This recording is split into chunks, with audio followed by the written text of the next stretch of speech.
Here we go. You really think you have a chance against us, Mr. Cowboy? Hey, motherfucker. What you like to do? Oh, I don't know. Play chess. Screw. Well, let's play chess. They give off to Jonathan Taylor. Jump cutting his way close to the goal line. He's in there. Touchdown. I-N-D-Y. Jonathan Taylor. Wheeler finds Quan from the window. Here's Halliburton into the front court. Mishandled it, but gets a shot. Hits it. Hits it. John, I have never been better to be on the air with you here in Indianapolis, a place where so many of my dreams have come true. The Ride with JMV on 93.5 and 107.5. The Fan. Back in it. I hope you had a great weekend. Bubba Wallace made some history out at IMS yesterday. I'm just assuming a lot of you, those that were out there, you were probably just saying, please, no more delays. Please, no more overtime. Please, no more rain. Because it was about 1,000 degrees. I will say this. If you are out there, you are among the hardiest of fans of racing, of IMS. I've said this before. I think that in general terms, whenever the doors or the gates or whatever are open for IMS, it's always a good thing when people are out there. There's always some sort of way to celebrate, whether you're celebrating in the now with a moment, with a race, with an event like yesterday, or just celebrating in your mind the history, those great times that you've spent over there, the times you've spent with your family. And Jake talks about this all the time, just the generational effect that venue has on people. It is a tradition, but around here, it is a family tradition. But the hardiest of the hardy would be out there yesterday, and Bubba Wallace holds off Kyle Larson. Kyle Larson was going for his second consecutive, and Bubba Wallace made some history. And that was at IMS yesterday at the Brickyard 400, and what concluded, I think, for the most part, everybody from Lucas Oil Raceway on Friday night with the Truck Series race that really wasn't much of a race. It was a domination. The Xfinity Series on Saturday, and all that was in between. And while maybe not a lot of people were concentrating on that yesterday, maybe you checked out the Indiana Fever getting a win, something we'll discuss. A little bit of a momentum build, hopefully. I know for a lot of you, we're counting down to the next 2, 3, maybe 4 days for some families before the kids go back to school, maybe a week. I think for CG, I think they're back coming up on either Thursday or Friday. But yes, summer is officially summer vacation for most. I know the educators are probably back right now. Shout out to you educators that are back right now. But for the most part, everything is back into gear. I tell you, you wait so long for the summertime and the summer vacation, and my goodness, if you get blanked up at all with weather, and people often say, and it's true, well, you can't really blame it on the weather. You have no control of the weather. And while that is accurate, what really sucks about it is you go back to the middle of May, basically all the way to Father's Day weekend, and the weather around here wasn't great. So we had to make up for some lost time, and now you're finding more than likely your kids, you are all ready to go back. It is back to school time. And we have a busy show. I think that the way things have gone so far with the whole quarterback competition, and again, all this is going to change once things get absolutely real. I mean, this right now, other than A.D. Mitchell not being able to catch a cold out there, I mean, things aren't real just yet. They're real for the players and for the organization, but you have, like Stephen Holder's going to join us in the 5 o'clock hour. You have the documentation of what is going on, the stats keepers in practice, and then you're going to have them tell the practice story and or opine regarding what takes place in practice. So you really haven't had a legitimate opportunity to test that with your own eyeballs. And then it really matter. So that is still on the horizon. But what I mean by I think it's gone well so far, I was a non-believer in this whole competition thing. And in fact, I don't know if I'm truly, absolutely sold, but I think it's gone well so far. And here's why, if you remember, I haven't been a believer in the competition. I thought all along it was going to take just this guy is so much better and this guy absolutely stinks to have Daniel Jones start in week number 1. And I know Mike Chappell comes here all the time. He was on with Jake a little bit earlier, on with me on Thursdays, and says, you know what? It is absolute that Richardson has to be the starter. He has to earn that starting position. And I do realize this, that he has been known for a lot of things, and most of which on the field, they haven't been good. As far as his availability, the accuracy, just the overall translation to an NFL quarterback, it has been a constant tease. So I do get this.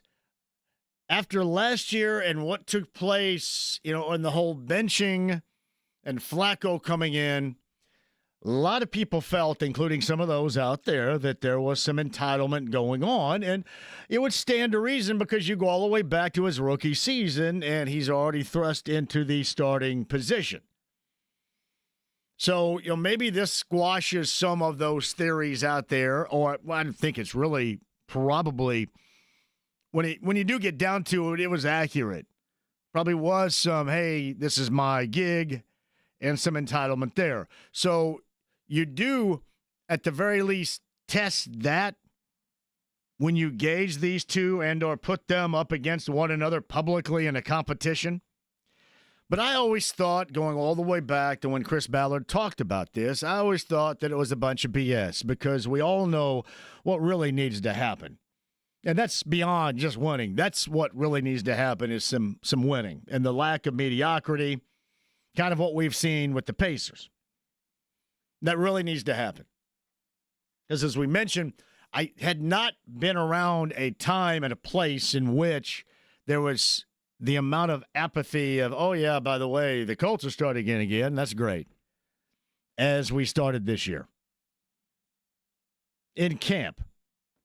So I never was really that much a believer in this competition. I thought it was just going to take a monumental Daniel Jones effort combined with an absolute futile effort by Anthony Richardson. And then, if you remember, the whole dialogue started to change. If the season were to start right now, which, it wouldn't in May or in June, that Daniel Jones would end up being the starter because he's out in front. Then you had the shoulder news and that situation. So I still really wasn't a believer in it. But I will say, I don't think this has gone badly so far. You're always going to find those that are going to believe in one side or the other. You're going to find, and people would categorize me, they probably view me as a hater. I'm not a hater. I'm a realist. Well, you're a hater because you've never really believed in it. Well, it wasn't I never really believed in him. It's just he has proven that there's not much of a reason to believe in it until further notice. I think that is the fair way to look at it. Yeah, it's judgmental, but that's what you have to do in terms of a talk show with sports and quarterbacks and teams and all that crap. Yes, it is judgy, but that's what we've witnessed so far. Like, I'm not going to get one over on one player or the other, or the fact that some of the younger generation believe him to be some sort of superhero. Hopefully he is. Just takes a little bit longer because this team, this organization needs him to transition into that. But again, it is going to be something that's going to need to be proven. And so far, whether you're saying Richardson is out in front or Jones and Richardson are neck and neck or whatever, the competition part, again, which I really didn't believe in, I think has gone pretty well in the almost week-long early stages of camp, for whatever that is worth. Well. And if that does fester something within where Richardson can realize the potential that a lot of people saw within him, that still the fan base that believe thoroughly in him have in mind right now, then so be it. But if not, you got to move along. And that's kind of where we are right now. And for a week or almost a week, yeah, I really don't mind this whole competition thing. Now, do I believe in it? But I don't mind it. It's probably really never mattered in the court of public opinion as much as we lead it on to be. But kind of interesting to see the dynamic and the way that it's working so far. This show is going to be out there coming up on Thursday. I don't know who we're going to talk to, but it should be fantastic. I think the weather is going to turn just in time for my ass to get up there, I guess. I don't care whether it's hot and sweaty. People are going to say, well, yeah, that's easy to say when you're in studio. And while that is true, you know me well enough, it doesn't really bother me. But we'll be up there for the first time coming up on Thursday, and I have little to zero idea what we're going to be doing and who we're going to be talking to, but we shall be ready. Promise you with that. Fever get a win yesterday. Hopefully a second half of the season and a stretch run is in the forecast for that group. And by the way, too, a return of good health for Caitlin Clark would be nice, too. Saw the Deion Sanders news a little bit earlier. The cancerous lump on his bladder removed. He and his medical staff proclaiming cancer-free. That's always good news to hear. And if you missed it last week, Phil Steele of the Phil Steele College Football 2025 magazine / digital online version, he was on the show and was absolutely outstanding, especially in part regarding the Big Ten and Notre Dame, the teams you really, truly care about around here. Absolutely spectacular. IU reels in a big man. We'll get to that. We got a lot more racing, too, to get to. This the weekend in general. And then I get hit with this. And you don't really, it is literally for clicks and conversation, and it comes from a friend of the show. I would consider Kevin Pelton a friend of the show. James, would you not? Who, by the way, James is back. Any word on your truck? None yet. Oh, man. None yet. James had a breakdown, shakedown, Bob Seger-like breakdown along I-74, shoulder of the road. That's never good. Yeah, it wasn't fun. Who came out to get you? AAA. Shout out to AAA. I know. AAA Membership Lounge via YouTube Live. So what do you think the problem is with it? I have no idea. I just hope it's not the transmission. That's all I'm hoping for. Oh, man. Not a transmission. I'm in the process of getting a transmission for another car, not either one of my two, but another car coming up here. So I'm on the lookout for a transmission myself right now. But Kevin Pelton is a friend of the show. Kevin Pelton has, and I'm sure they say, okay, here's what we're going to need you to do. We're going to need you to grade all the offseason work with all the teams throughout the NBA. Got to grade that, okay? And kicking and screaming, he grades it. Anybody want a fair guess? The grade that Kevin Pelton, friend of the show, handed to the Pacers in their offseason work to this point. Anybody want to guess it? James, you want to guess? I'm going to say it's probably a C. Probably a C, says James, with hopefully not a broken down transmission. The grade is, I got used to this often, a big fat D. Oh. A big fat D. Are you ready? This is the paragraph written from friend of the show, Kevin Pelton, about the Pacers getting an off-season big fat D. It's possible we'll look back and think the Pacers are better off not paying Miles Turner through the mid-30s. But there are no banners for fiscal responsibility, and Indiana lost a key piece of a starting five that relied more on fit than sheer talent. Now, there's part of that like, people are going to say, are you souring on Miles because he's no longer here? I understand what Miles brought to this team. He was a lot of the reason, part of the reason, however you want to put it, why they ended up where they were. His finals, dreadful. What he said regarding his team when he signed, that was beyond dreadful. I thought what he said in his opening presser with Milwaukee and Vegas a couple of weeks ago was worse than he was offensively in the NBA Finals. Truly, nothing had pissed me off as much as that, because you know me to be a lover of what this team represented, and Kevin Pelton says this right.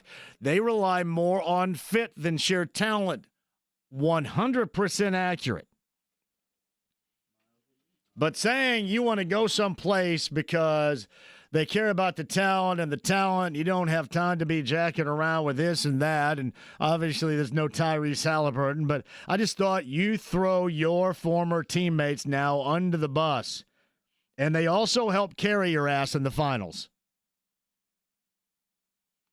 So I understand what he brought. I don't dislike him, but the quotes and the words about his former teammate, those are going to be sentences, paragraphs that I will never forget. That does piss me off. Kevin Pelton continues, the Pacers have no clear replacement for Turner. Although I liked taking a flyer on Jay Huff, who has a similar skill set, expecting him to start after falling out of Memphis's playoff rotation is unrealistic. Indiana's other traditional centers, Tony Bradley, Isaiah Jackson, and James Wiseman, also career backups. See, here's where I'm going to find the issue with friend of the show, Kevin Pelton. While that is true, I still say with a D and the over-under of 38.5 for the Pacers this season, which I've seen from Vegas, until I'm proven wrong, I'm going to feel as if I'm right. And this is not so much me regurgitating the words of T.J. McConnell in the Players' Tribune a couple of weeks ago. This is just simply put what I believe. I think this team is a lot better and will be a lot better than anybody, including friend of the show, Kevin Pelton, truly understand. That's with or without Miles. He's going to be a missing piece, make no mistake, and you're going to see that. You're going to see that likely on both ends. And I think it's easy, especially when you're pissed at him, to talk yourself into these four dudes being able to make up for him. And I sure as hell hope they do. That'd be great. But I do think, until further notice, it is unrealistic. Now, could they make up for what he did in the finals? Yeah, I mean, you and I could do that. But until you see it, there's no real reason to buy that. But until you see a complete breakdown with this group, there's also no real reason to undersell the core of this team as much as they're being undersold by most. That's where I take issue. It's going to be a long season for me if this, it's funny. People always said, you know what, if he has a bad game or it's going to be a long season for you. This is going to be a long season for me if this team is not able to not go to a finals, but to maintain a high caliber, a high quality of competition, as I suggest they will. I just think we live in a world where you have people that still, even with what you witness, and I understand that a lot of the success the Pacers had because of shot-making ability and creation of Tyrese Halliburton, and that is going to be missing this season. That is mammoth. There's no way around it. But truly, if you want to go a B category right here, the reason why they got to where they were was because of the overall team concept.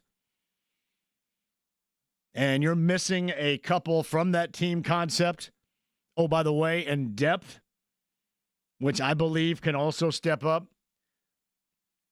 And I don't know, like the whole grade thing, I'm not mad at a grade D, right? I'm not mad at that at all, because you get a guy. Like, here's where I think I know the teachers, educators are going back right now. I never really understood grading on a curve. That's because I was well below it probably, but I never really understood it. So this is going to be grading on a curve, and here's why. You can't go less than a C on this. Or I don't think you can get below. I think you have to take in consideration the Halliburton injury without question. But then you also have to take in consideration that Milwaukee went out and did, to a degree financially, something that nobody has ever done in the history of the NBA. And how do you prep for that? Well, here's how you prep for it. You pay the guy. And then how do you counteroffer when there was nobody listening to your counteroffer? Where was etched in stone? Yeah, there are a lot of reasons I could get on this group from the past for how 33 was treated. And I do think that, in part, that probably led to this type of separation from a team where he had been for 10 years to where he is now in Milwaukee. But it really is tough to prepare for something that has never happened to that level. And then to further that point, it's tough on the fly to adjust and then do something about it when all goes quiet on the other side. So I don't know what you could do differently. I guess you could take back doing what you did with DeAndre Ayton, or take back the $9 million trade rumors. You take all that back, but if a guy is set to go someplace else, and if that's what he truly feels, that the talent is in Milwaukee, and he wants to play with a talent guy, I don't even want to regurgitate those quotes because they make me so angry. I just think in large part this paragraph undersells a group to this point that has proven they deserve better. Until we see it differently. We can't discuss that. We may have to get Pelton on it sometime. Maybe not tomorrow, or I don't know how much anybody cares. I mean, the whole grading stuff, normally I don't really care about it. But I think that there is a legitimate counter to how people view this team right now. I just don't quite get it. If you were to say, well, this team's not going to be nearly as good because there's no Tyrese Halliburton, I understand that. And but I still believe in this core group a lot more. If you look around the landscape of the Eastern Conference, they're going to be massive step-ups outside of teams we already knew. I mean, Detroit, you believe in Atlanta? Like Atlanta's taking this season, go, oh, boy, look what's happening around here. We can go ahead and go for it. You believe in Atlanta? I mean, Boston should be in a similar category, right? Are they being downplayed as much as this? Atlanta, Detroit's going to be legit. Cleveland, going to be legit again. Probably a little bit sore about what happened in the Eastern Conference semifinals. Knicks going to be good again. But who are you believing in? The Bulls? Billy Donovan, extension? Philadelphia, that mess? Atlanta? Some opportunities there. All right, quick break. We shall return. Lance Mallister, the big one, 700 WLW in Cincinnati. I'm assuming we kind of view this Reds-Dodgers series as important. I'm trying to find any measures in which that are possible to take advantage of excitement with this team.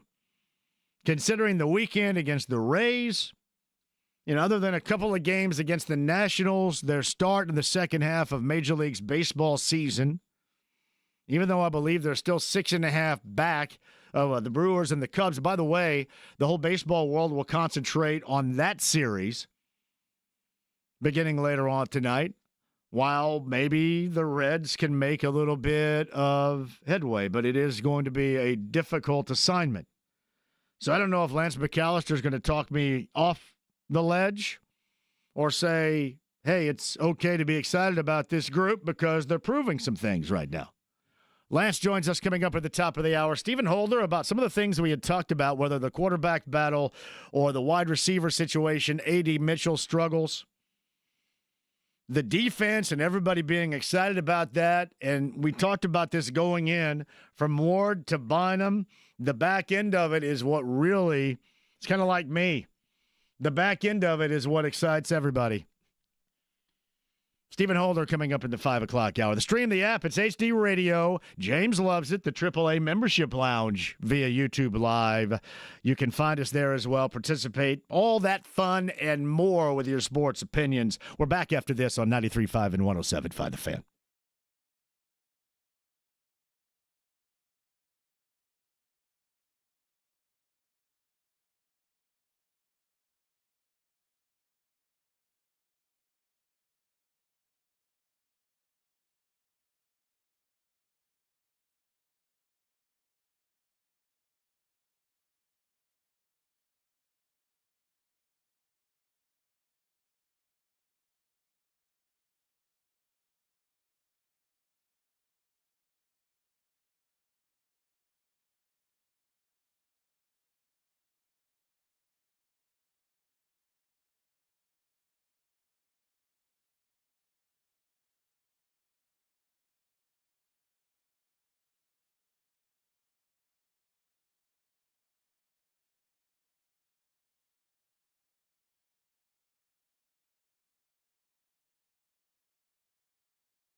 boner in PE in high school. He was wearing sweatpants. It was really embarrassing, so this song goes out to him. 93.5 and 107.5. The Fan. Yeah, Bubba Wallace. Hell of a story yesterday at IMS. And again, a shout out to you if you hung through it. Actually, if you were out there in general. Yeah, IndyCar, Laguna Seca, IndyCar's in Portland. Actually, we tried to get, I don't think Felix, I had to look back at what Felix did yesterday. We tried to get Felix on Thursday, and Felix was in transition. I'll be completely honest, and I know that in the grand scheme of things, it doesn't matter to them. But here's what I would do. If somebody would reach out for my driver here, really anywhere, and want to publicize what my driver is doing, if it's Meyershank Racing or anybody else, because he had the Grateful Dead livery scheme going, both last weekend and then coming up in Portland, I would, and I understand sometimes logistically maybe it won't work, but the availability here is pretty easy. I guess what I'm trying to tell you is if somebody asked me to put my person on their show, I'd be damn straight doing it. I would. And if it doesn't happen, it doesn't happen. If it does happen, it does. But I'd be doing it. I wouldn't say, well, that time's not going to work. Okay. All right, then. So that's a plan, I guess. Not going to work. But I would be doing it if I were them. The other thing, too, regarding NASCAR, I think anybody around here would do NASCAR stuff, but the only person that ever comes on, was anybody else on? I know that Kurt Darling and we did the pre-race show on Saturday, and Austin Cindric was on with Kurt, and I had Joey Logano last Monday. And I think that's through the track. And what it's through somebody, maybe it's through Team Penske, but somebody calls and goes, hey, it's almost like a tradition now. See, that's the stuff that people dig. And certainly, I would be, regarding Bubba Wallace, I'd be talking to absolutely everybody. Saying, look how great this is. But that's just me. What do I know? I've only done this for 25 years. But anybody, I don't care who it is. And in terms of IndyCar, my God, if one of us were to ask, hey, can we get your driver? I would yeah, okay. Here's a phone, any phone. Pay phone, rotary dialing phone, cell phone. By any means necessary. Which also brings me to another means necessary. Surely by now you have signed up for the golf outing. Did you realize that's a week from Thursday? You realize how much fun you're going to be missing? I don't know a lot. I'm not very bright. And that's probably been the best asset I have. Actually, I have two assets. One is I know what I don't know, which is a lot. There's very little that I do know. And the fact that I know that, I think, gives me an edge. And then I'm fun as hell. I do know that. Two things that I know. Fun as hell, and I don't know jack squat. But the fun as hell part is going to come out of this golf outing. The Fan Invitational Golf Outing presented by Franciscan Health. That is coming up Thursday, August the 7th. It is going to be a fantastic time. So is Jeff Rickard back, or is he just a myth or a legend by now? How long has he been on vacation? Since April? When's Jeff Rickard back? Do you know? Did you and Jeff Rickard go on vacation together? That sounds nice. Pretty much. I've been gone since Tuesday. Where'd you guys go together? I was in Kentucky. I think he was in a much more interesting place than me. James was in Kentucky. I don't think I've seen Jeff Rickard in like 5 months. I'm joking.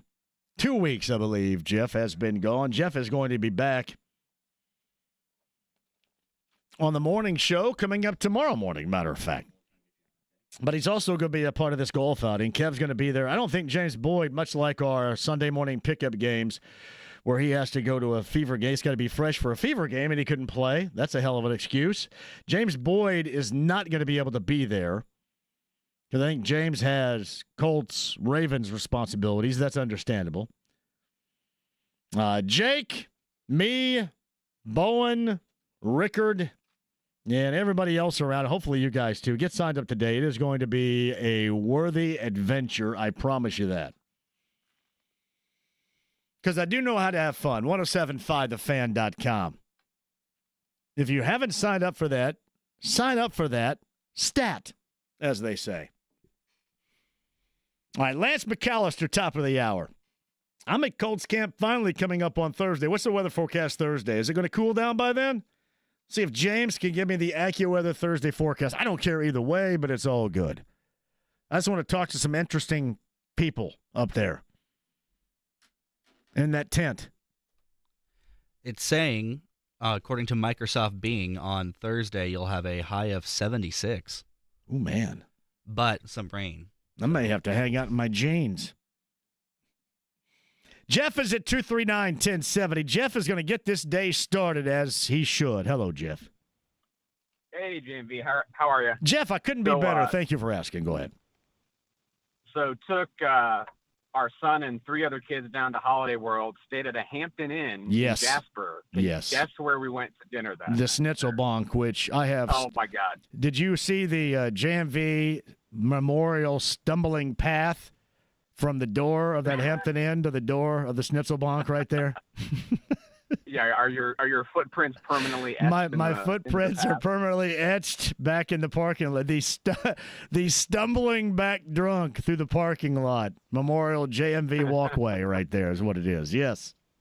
Well, definitely a bucket list item checked off. Oh, do you not like it? They're adding. What are they doing to the front? I just saw they unveiled something new. What is it? I don't know. Are you talking about the gift shop area? No. The front, they added some kind of new signage to the front of it. I didn't know what it was. I just saw it because I think it was from WITZ in Jasper that had that story I saw on Facebook. I just didn't read it all. But no, I love Alan and the gang at the Schnitzelbank are the absolute best. Did you do the salad bar? I, of course, did the salad bar. I did the schnitzel. Yes. I did the German potato salad. Yes. It was everything I wanted it more. When's the last time you ate a salad on an ice-cold steel plate? It's got to be a decade. Man, it's great. I'm not kidding. Right? Let me tell you. Yeah. That's doing it right there, buddy. It is, yeah. Jeff. Well done out of you. I'm glad you had a great time. They always give you a great time and a great meal. That's right. So for the Colts, I was talking to a coworker of mine today. We were going back through the best wide receiver, kicker, and quarterback the Colts have had while Ballard has been in charge. He inherited all 3 of them. And it blows my mind if Richardson doesn't start week 1. Yeah. I just don't know how he's even still employed come week 2. Just an abject failure of responsibility across the board.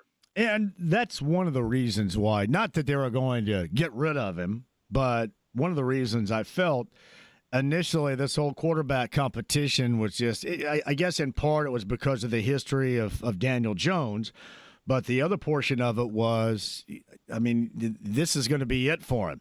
If he doesn't start in week 1, what's the use? So that's where I kind of thought initially the whole quarterback competition thing was a little bit ridiculous, but almost a week in, I mean, it hasn't seemed as ridiculous, I think, as my initial opinion on it was. Yeah, well, I mean, but you're right. You are right.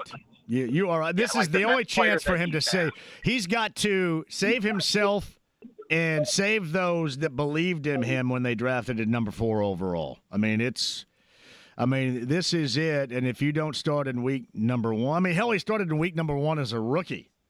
So, I mean, there are so many excuses, and, you know, there's one left, and it's just, dude is just never, ever going to get it done. So there's one left, so. Agreed. Well, we'll see what the start of the season looks like. I'm going to give him 4 games before I check out completely this year. So. Are you apathetic about the start, or are you into it? Oh, no, I'm 100% apathetic. They have to show me something at this point. I'm so checked out. I think that is entirely fair of you to view it that way, too. I think there are a lot of people just like you that say, hey, now you're going to have to prove it to me because I bought in so many different times and you have told me to buy in and it hasn't worked out. So this, you dictate your terms on this. I would understand why you want to do it that way, Jeff. All right. Jeff, I'm glad you had a John. great time at the Schnitzel Appreciate Bonk and the Hampton Inn in Jasper right there. That's outstanding. I love Jasper. Seriously, that Hampton Inn is right across the parking lot from the Schnitzel Bonk. So you can wade deeply into your Das Boot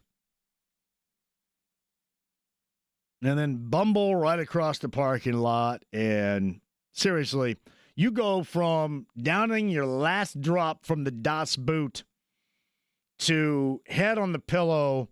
You can do that in literally 45 seconds. It's glorious.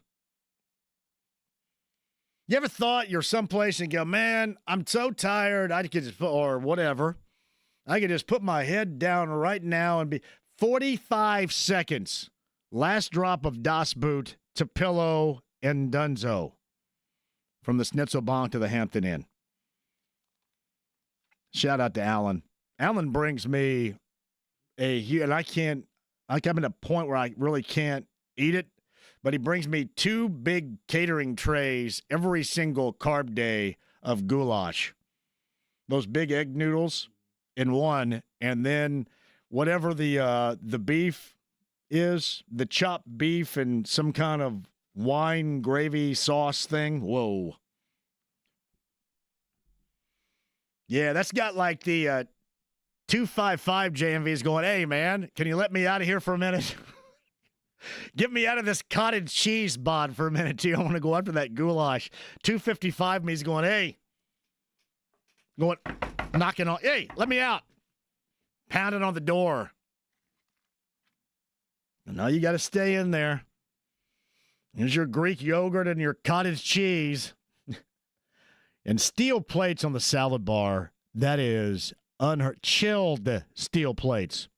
That means if you use the fork and steel hits steel in the bottom of that plate, sometimes it makes a chalkboard, scratching on the chalkboard type of sound that is cringeworthy, but it's glorious because it is so good.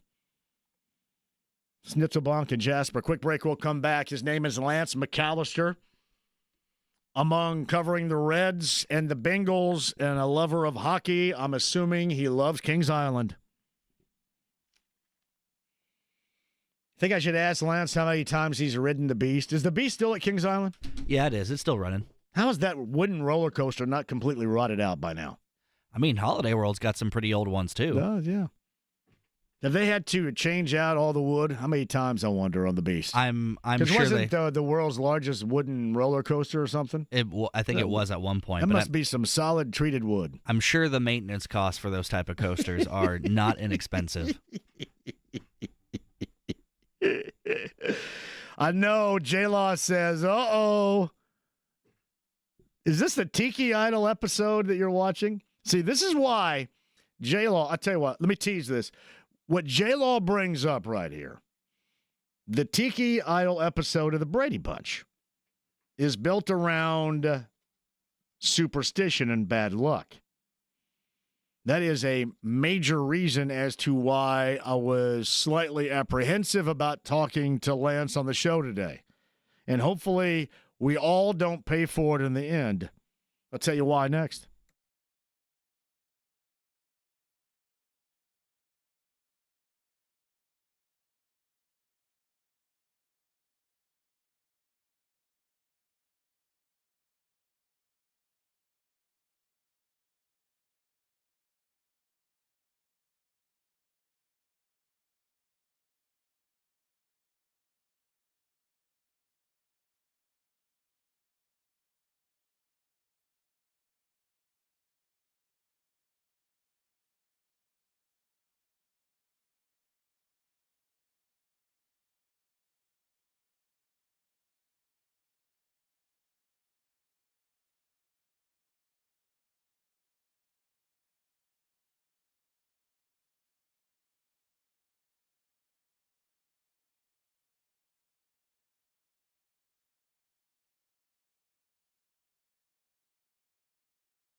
93.5 and 107.5. The Fan.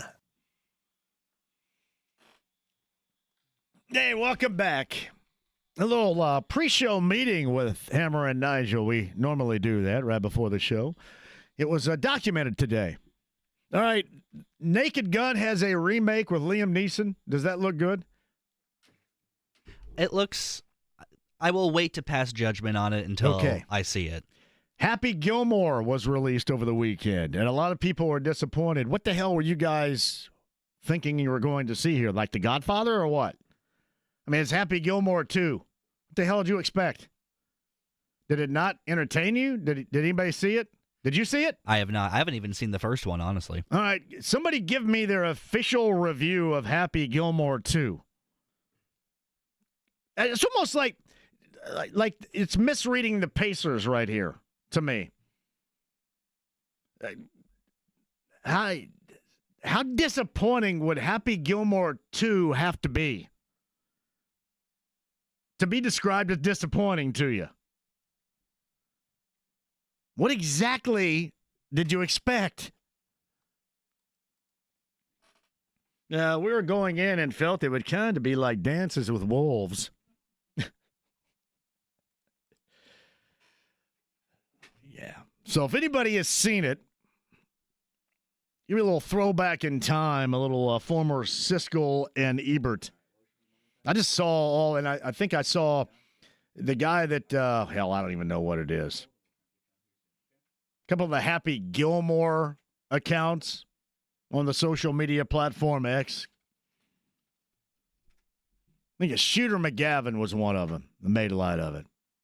Lit says, Adam Sandler was funny. I was entertained. By God, that's what you need to be, is entertained right there.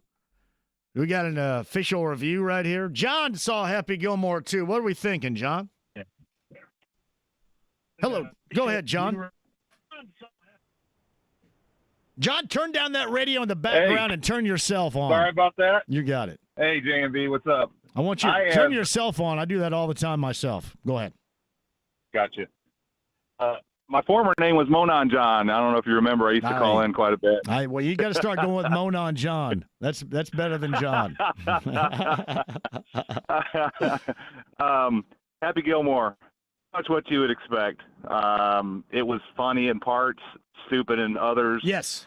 Shooter McGavin was really good, I thought, but the movie itself was kind of disappointing. How did it disappoint you? What were you considering it was non-disappointing? Well, disappointing in the fact that the way that they went about this whole they do a golf league in there. It's kind of like Live, but it's kind of a knockoff to Live. Yeah. It was very, very dumb. Very dumb. But otherwise, it was funny in parts. Now it's worth watching once. That was at home, right? You watched it at home? So yes. I've never done that before. So I don't even have to go to the movie theater anymore, right? I just watch it at home now. Do you watch all pull it up on Netflix? Will all first releases, are they available on Netflix now? No, but I will tell you a movie I did see at the theaters. I know this is off the subject, that I highly recommend. Yes. The F1 movie with Brad Pitt. Brad Pitt. What's more realistic, Happy Gilmore 2, a golf movie, or Brad Pitt at the age of 60-plus still driving an F1 car?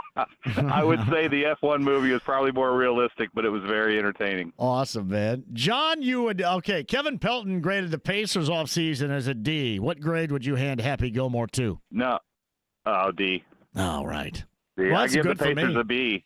I give the Pacers a B. Wait, hey, when you were in school, was D passing? Is that a passing grade? Yes. Okay. He's a passing grade. Cool. All right, then. Do you remember, hey, real quick, do you remember the guy that pulled the Joe Theismann up at the Monon Center? I did.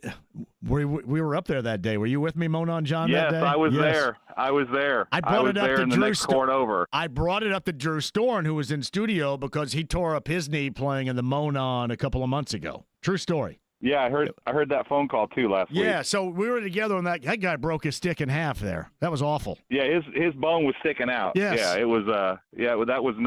That was no good for nobody. You guys are crossing no over good for too many. Nobody. You still playing at the Monon, John? No, I ruptured my Achilles about 6 years ago, sir, and I have not played basketball since. So be very careful. I'm holding my breath. Hey, I'll tell you, non-contact. Yeah, I know. Non-contact. I'm watching for it. I'll wear a boot. Whenever I'm not playing, I'll wear a boot wherever I go now. Let's just wear a boot. I'll leave you with this. I will tell you this. When you rupture your Achilles, it doesn't hurt. There's no pain. Yeah. It's just more. It's more like having a piece of meat hanging off of something. You can't control it. Yeah. So hopefully that scares you a little bit. Mona, thanks. Mona John, thank you for that. And a happy Gilmore You're 2 welcome. grade. Yeah, we were both there together years ago. Some guy broke his stick right in half. J-Law brought this up. The Tiki Idol episode, I'm trying not to jinx the Reds right here. This is dangerous territory. Lance Mallister from the Big One joins us next.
The Ride with JMV. This will be the high point of my day.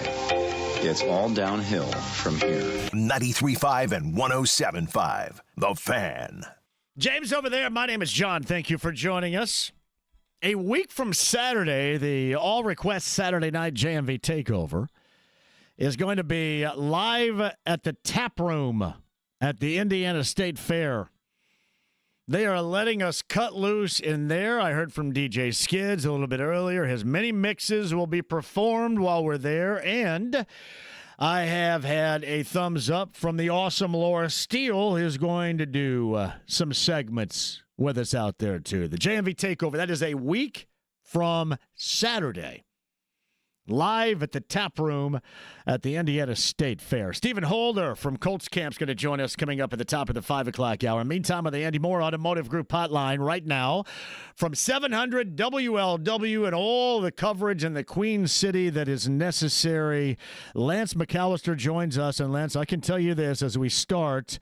I'm going to quote the Pointer Sisters. I'm so excited, and I just can't hide it right now. Do I have a reason to be excited, or is this all still window dressing until further notice with this Reds team?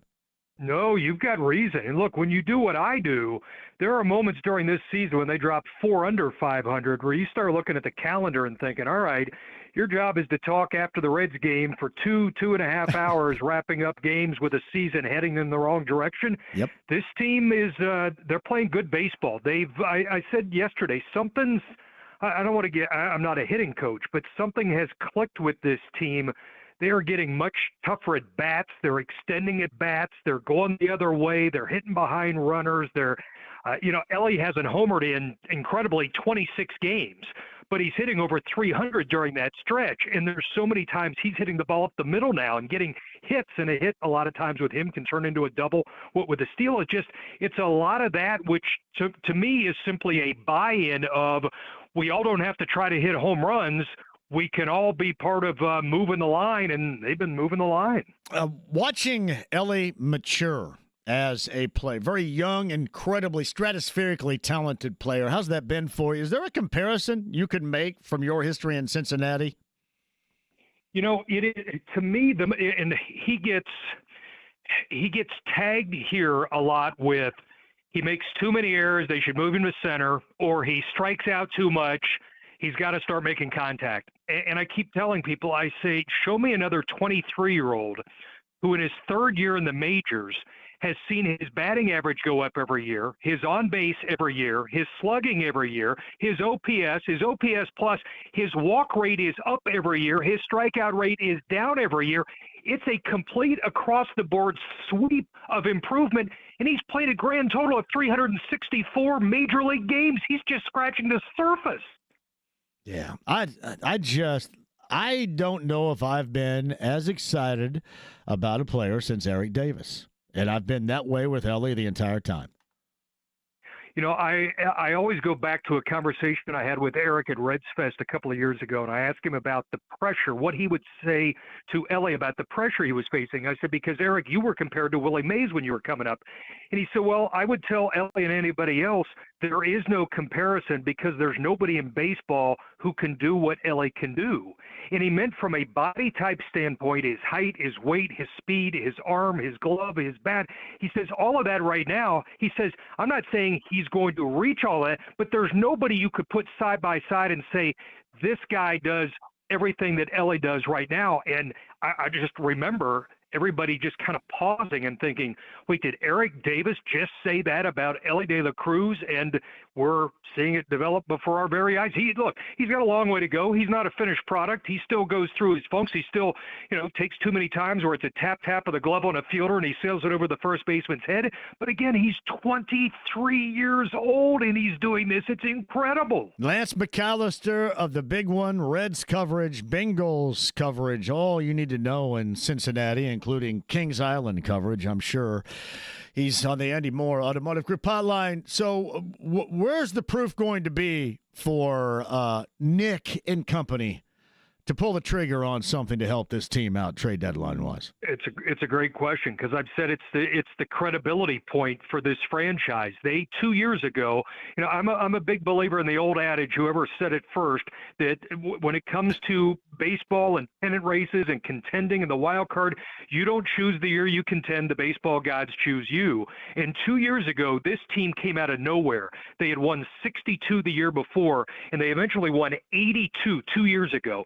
And going into August, they were in first place under David Bell. They were 10 games over 500, and so many people forget this. And all they did at the deadline on July 31st was acquire Sam Moll. And Sam was good, but they needed so much more help. They were playing really well, but it wasn't sustainable. Their pitching wasn't sustainable. And all they did was Moll, and I watched them in August and September just struggle and basically sign guys off the street to take up starts for this rotation because their arms got hurt, their arms went dead, and they missed a golden opportunity. The city fell in love with that team 2 years ago because that was Ellie and Matt and Steer and guys bursting onto the scene, and they let that season they punted it. And there was never any guarantee it was going to come back around. Well, it has now. It didn't last year. They took a step back last season.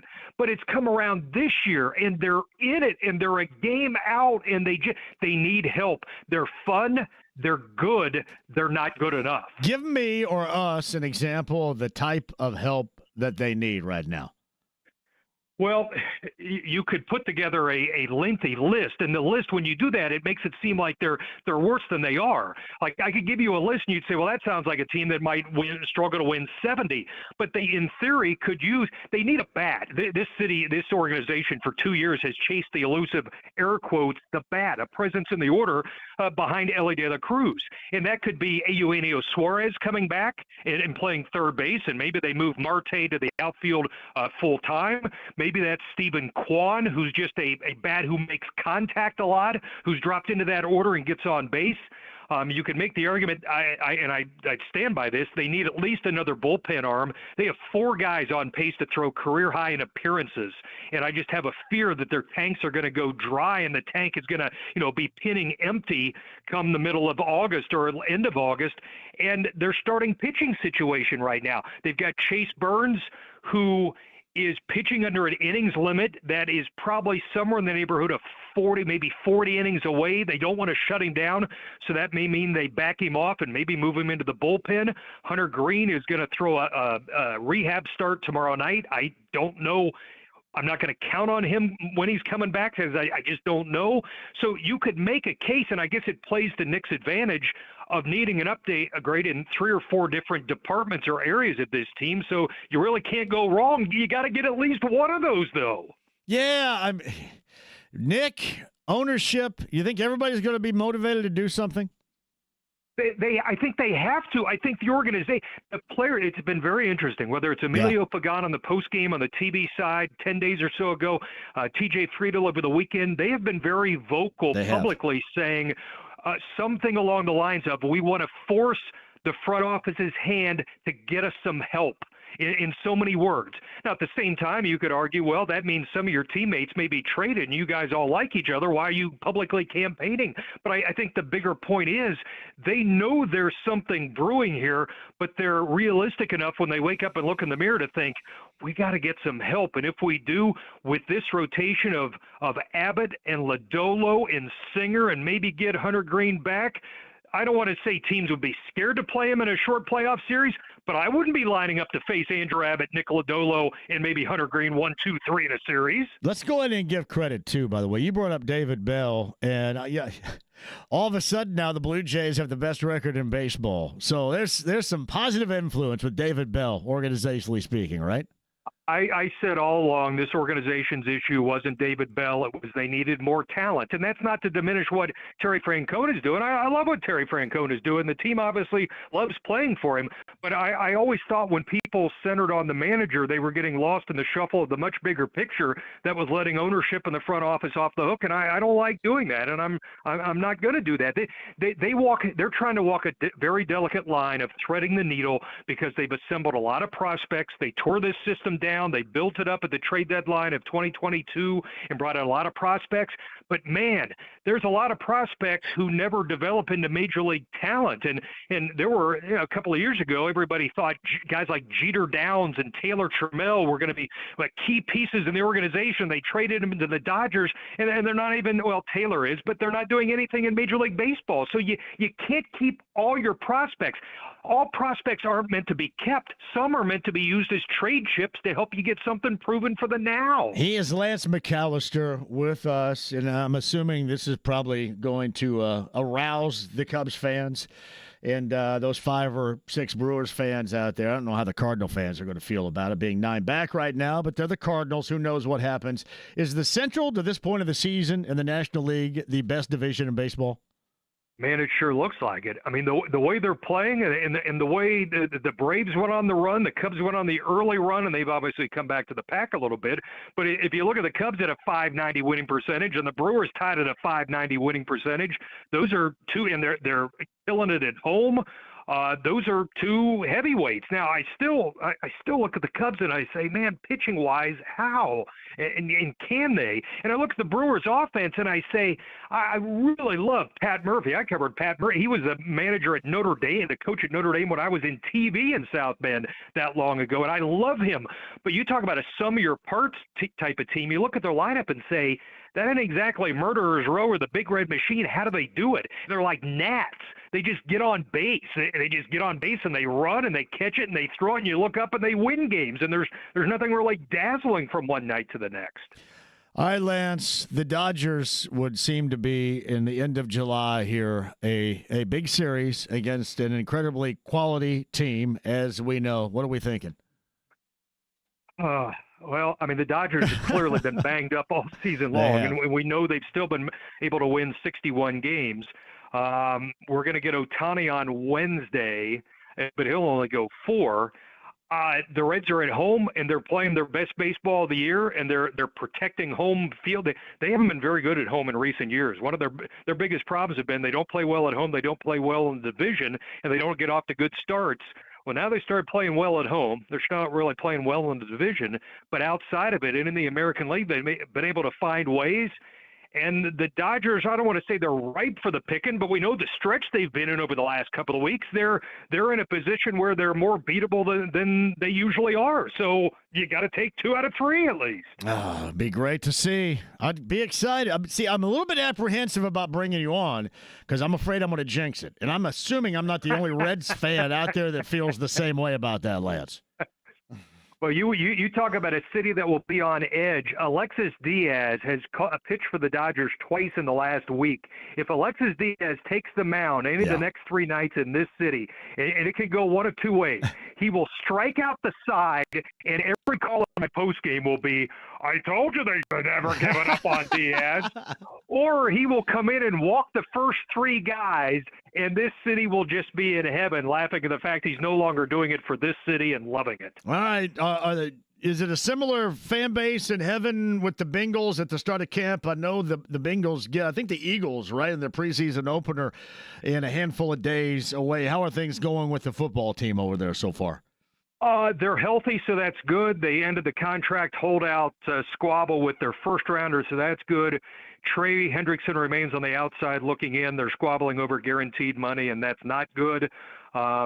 There's enough fans around here who've decided that sacks are overrated and they can win without him. I'm here to tell you the Bengals Super Bowl chances go down this season without Trey Hendrickson. And I'm going to say what I told you the last time. The Bengals don't often have to do things they don't want to do.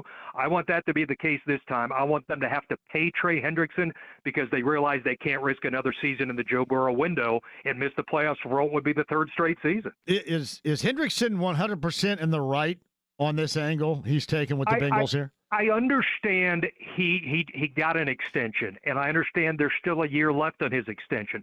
But I also know if you look around the league, whether it's Watt or Garrett or Crosby or Hunter or Karlaftis, defensive edge rushers are getting extensions left and right, and the market has blown up. And I understand where Trey's coming from. They seem to be, according to the report from Adam Schefter, they're down to like between $6 and $10 million of money that is left to either be guaranteed or not. Bengals maybe no. Trey wants it, so they're getting maybe closer. But I have been in the corner of Trey Hendrickson, and I appreciate the value he brought to this team. And I think he's too good for them to hold firm and fold their arms and say, let's see you hold out this season. I think that would be ugly. He is Lance Mallister with us. I've asked you this to a degree before. Lou Anarumo was the D coordinator there in some good times, and then at the end, some bad times. He's the first-year DC here in Indy, and you could tell some of the puzzle pieces they put together in the secondary, whether it's Mooney Ward or Cam Bynum, came with the effect that Anarumo brings. And I think you and I have discussed this, and you made the point. I thought you said the turning point of that defense from good to bad kind of came with the Bates situation. So does it make a lot of sense, for example, what the Colts are doing and how much better they plan to be in the secondary because Anarumo was pulling the trigger at coordinator here now? Yeah, I default to this, and you're right. They lost Jesse Bates, and they never really replaced him in the secondary. They lost DJ Reader from the interior of that defensive line, and they never really replaced. They've been chasing those two positions since. I'm going to always go back to Lou Anarumo a couple of years ago was a hot candidate for a head coaching job. He got in the head of Patrick Mahomes, and it was like the Mahomes whisperer. He was able to make Mahomes see things that weren't there. I reject the notion that Lou forgot how to coach. I believe the talent drained. Lou can be a little bit complicated in his schemes. We always said he was like the mad scientist, and that always doesn't go well with a younger group of guys. So there's always that give and take there. And I do think in the end it was time for a change here, but I am a big fan of Lou Anarumo. So it is so funny you quoted mad scientist. Tyquan Lewis was on with me last week, and he said the same damn thing about Anarumo. He said but he said it in a favorable sense. You kind of said it to a point where it can be a bit overwhelming, especially if you don't have the same level of talent as you once had. It can be, but I love the point you just made with the comment from the player, because Bengal players here would tell you they were excited to come in for their first full day of work on Wednesday for the install of the game plan to see what Lou had for them, or on Tuesday. They were excited because they knew he would be in like the lab with Bunsen burners and chemicals and mixing and matching. And they said, we can't wait each week to see what he's going to give us. In the end, I think there was such a talent drain. He had to go above and beyond with some stuff, if that makes sense. And it just got kind of complicated. And not everybody, there's a lot being said now about guys playing free and easy. And I understand what they mean, because with Lou, if you didn't know him and didn't know his schemes, there was that kind of pause and, okay, now which way do I go? And that's not good playing defense. So it's funny. You know this as well as I do, is it'd be like the first time where you don't find a coach or somebody in the NFL that hasn't decided to outthink or believe they can outthink the room at every turn. So this would not be an anomaly at all with Lou Anarumo. Does that, though, kind of work to a disadvantage sometimes for him? It can, depending on the age of your defense, the football IQ of your defense. But I think in any case, he was going to be coming in with like a clean board and a clean slate of how he's going to approach this. And I think Lou's smart enough to know and learn from experiences of the past. So I would imagine there were moments where Lou stopped and thought, okay, wait a minute, maybe this went a little bit too far in Cincy. Let me dial it back a little bit here. Let me give them morsels of this and not a full helping of this, and then we'll take it from there and add as we go. I would think he's smart enough to realize and to kind of add and subtract as he goes based on this personnel versus the personnel he had. Yeah, what you're saying is we may have here in Indy the two goats of outthinking the room in both Chris Ballard and Lou Anarumo. So it's incredible.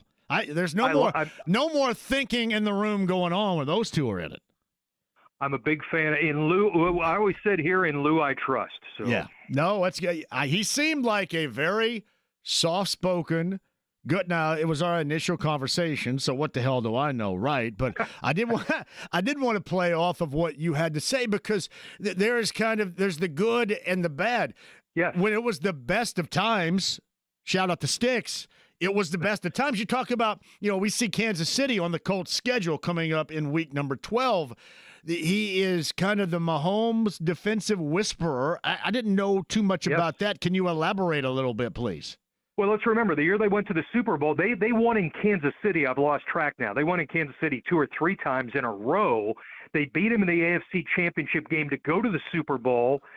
They then lost and went down to the wire and lost to him on a late kick in the next year in the AFC Championship game. But whether it was regular season or postseason, if you look at Mahomes' numbers, there was stuff going on with Lou and guys dropping in spots that didn't normally drop, where Mahomes even talked about it afterwards, like, whoa, wait a minute. And it was just kind of the chess pieces got moved in different spots for somebody like Mahomes, and they were very good with that. Yeah. So that's the 20th. So I'm gonna hard target that matchup on the 23rd. That's in the NFL's biggest dump, known as Arrowhead Stadium, which I hate a great deal, coming up on the 23rd. So Wednesday is Ohtani Day with the Dodgers, correct? Yes. So what's the crowd going to be like on Wednesday? I would think they'll exceed 30. Now, part of that's going to be maddening because there are, for whatever reason, there are a lot of – now, it's not like they're jumping in their cars and driving from L.A., but there's a maddening number of Dodger fans who come out of the woodwork around here because of the appeal of Ohtani and guys like Freddie Freeman and others. So there will be big crowds here 3 straight nights. Yeah, man. Lance, do you ever find yourself missing the old school NL West like I do?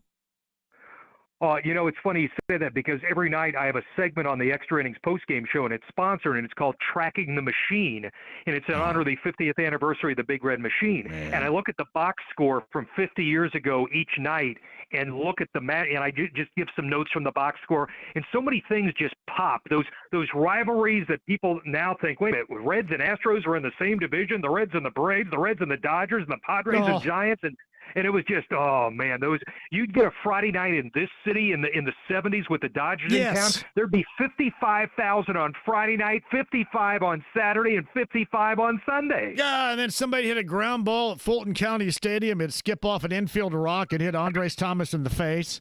I miss those days. And I'd show up now. This is what I remember. I'd show up as like a 9 and 10-year-old on a Sunday, and I'd look at the scoreboard, and it was Sparky's Sunday lineup. He'd have Bill Plummer catching, like Mike Lum in the outfield and Junior Kennedy at second. I said, wait a minute. I'm here to see Morgan, Bench, Rose, Perez. Yes. You give me Mike Lum. I've got 9,000 of his cards. I don't need to watch him play.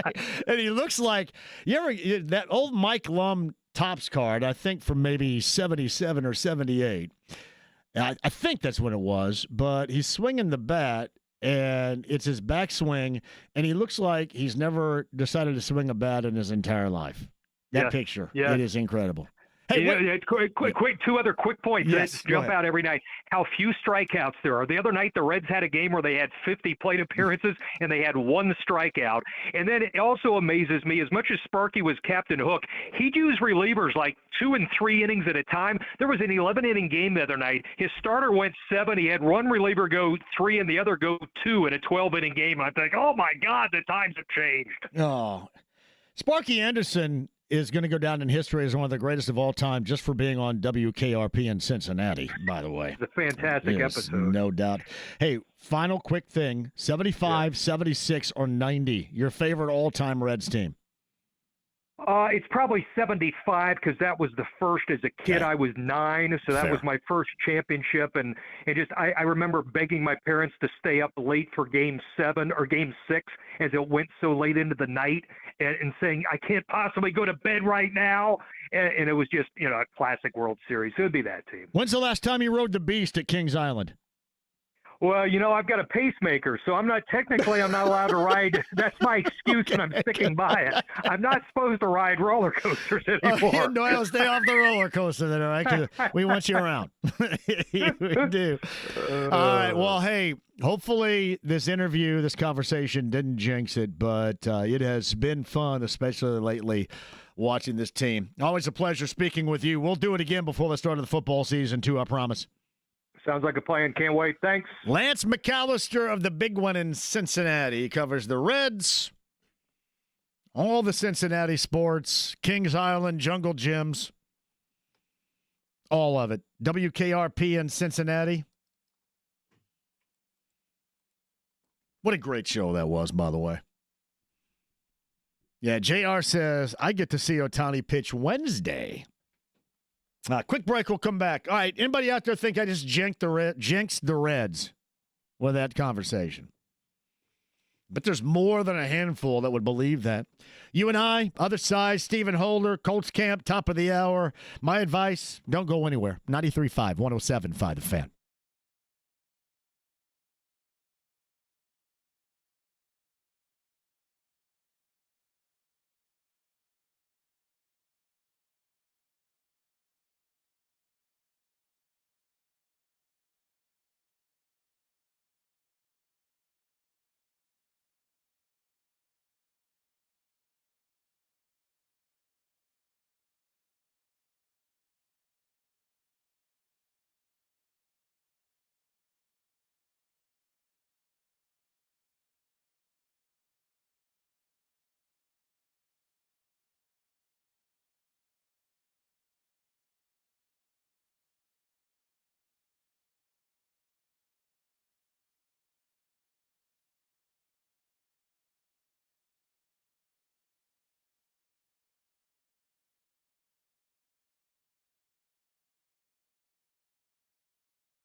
JMV. Awesome! Totally awesome! All right, Hamilton. 93.5 and 107.5. The Fan.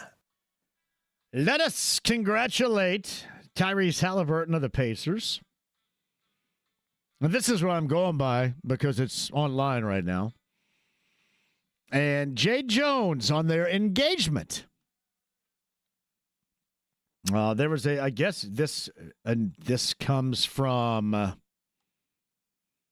her social media account where I think this is in Ames, is it not? He is proposing to her. And his scooter's out there and he's in the boot and everything. That is pretty awesome. That part of it is. He got the boot on and his scooter sitting out there. I'm going to tell you, there are good dudes, right? Oftentimes people are going to say, well, these guys are professionals and he is one of the all-time good dudes. That's pretty awesome. And his boot and the scooter is out there too. You can check it out. I think, again, this originated from hers, I believe. He just seems like he's such a good sport about everything, but that's pretty awesome. Well done. I tell you all the time, you got to do that bad boy right. You got to do that bad boy right, or you're going to have to wear it forever. Never, ever say, yeah, can you go grab the ring yourself while I listen to this Greg Vaughn at bat? That is not good. The results are not positive.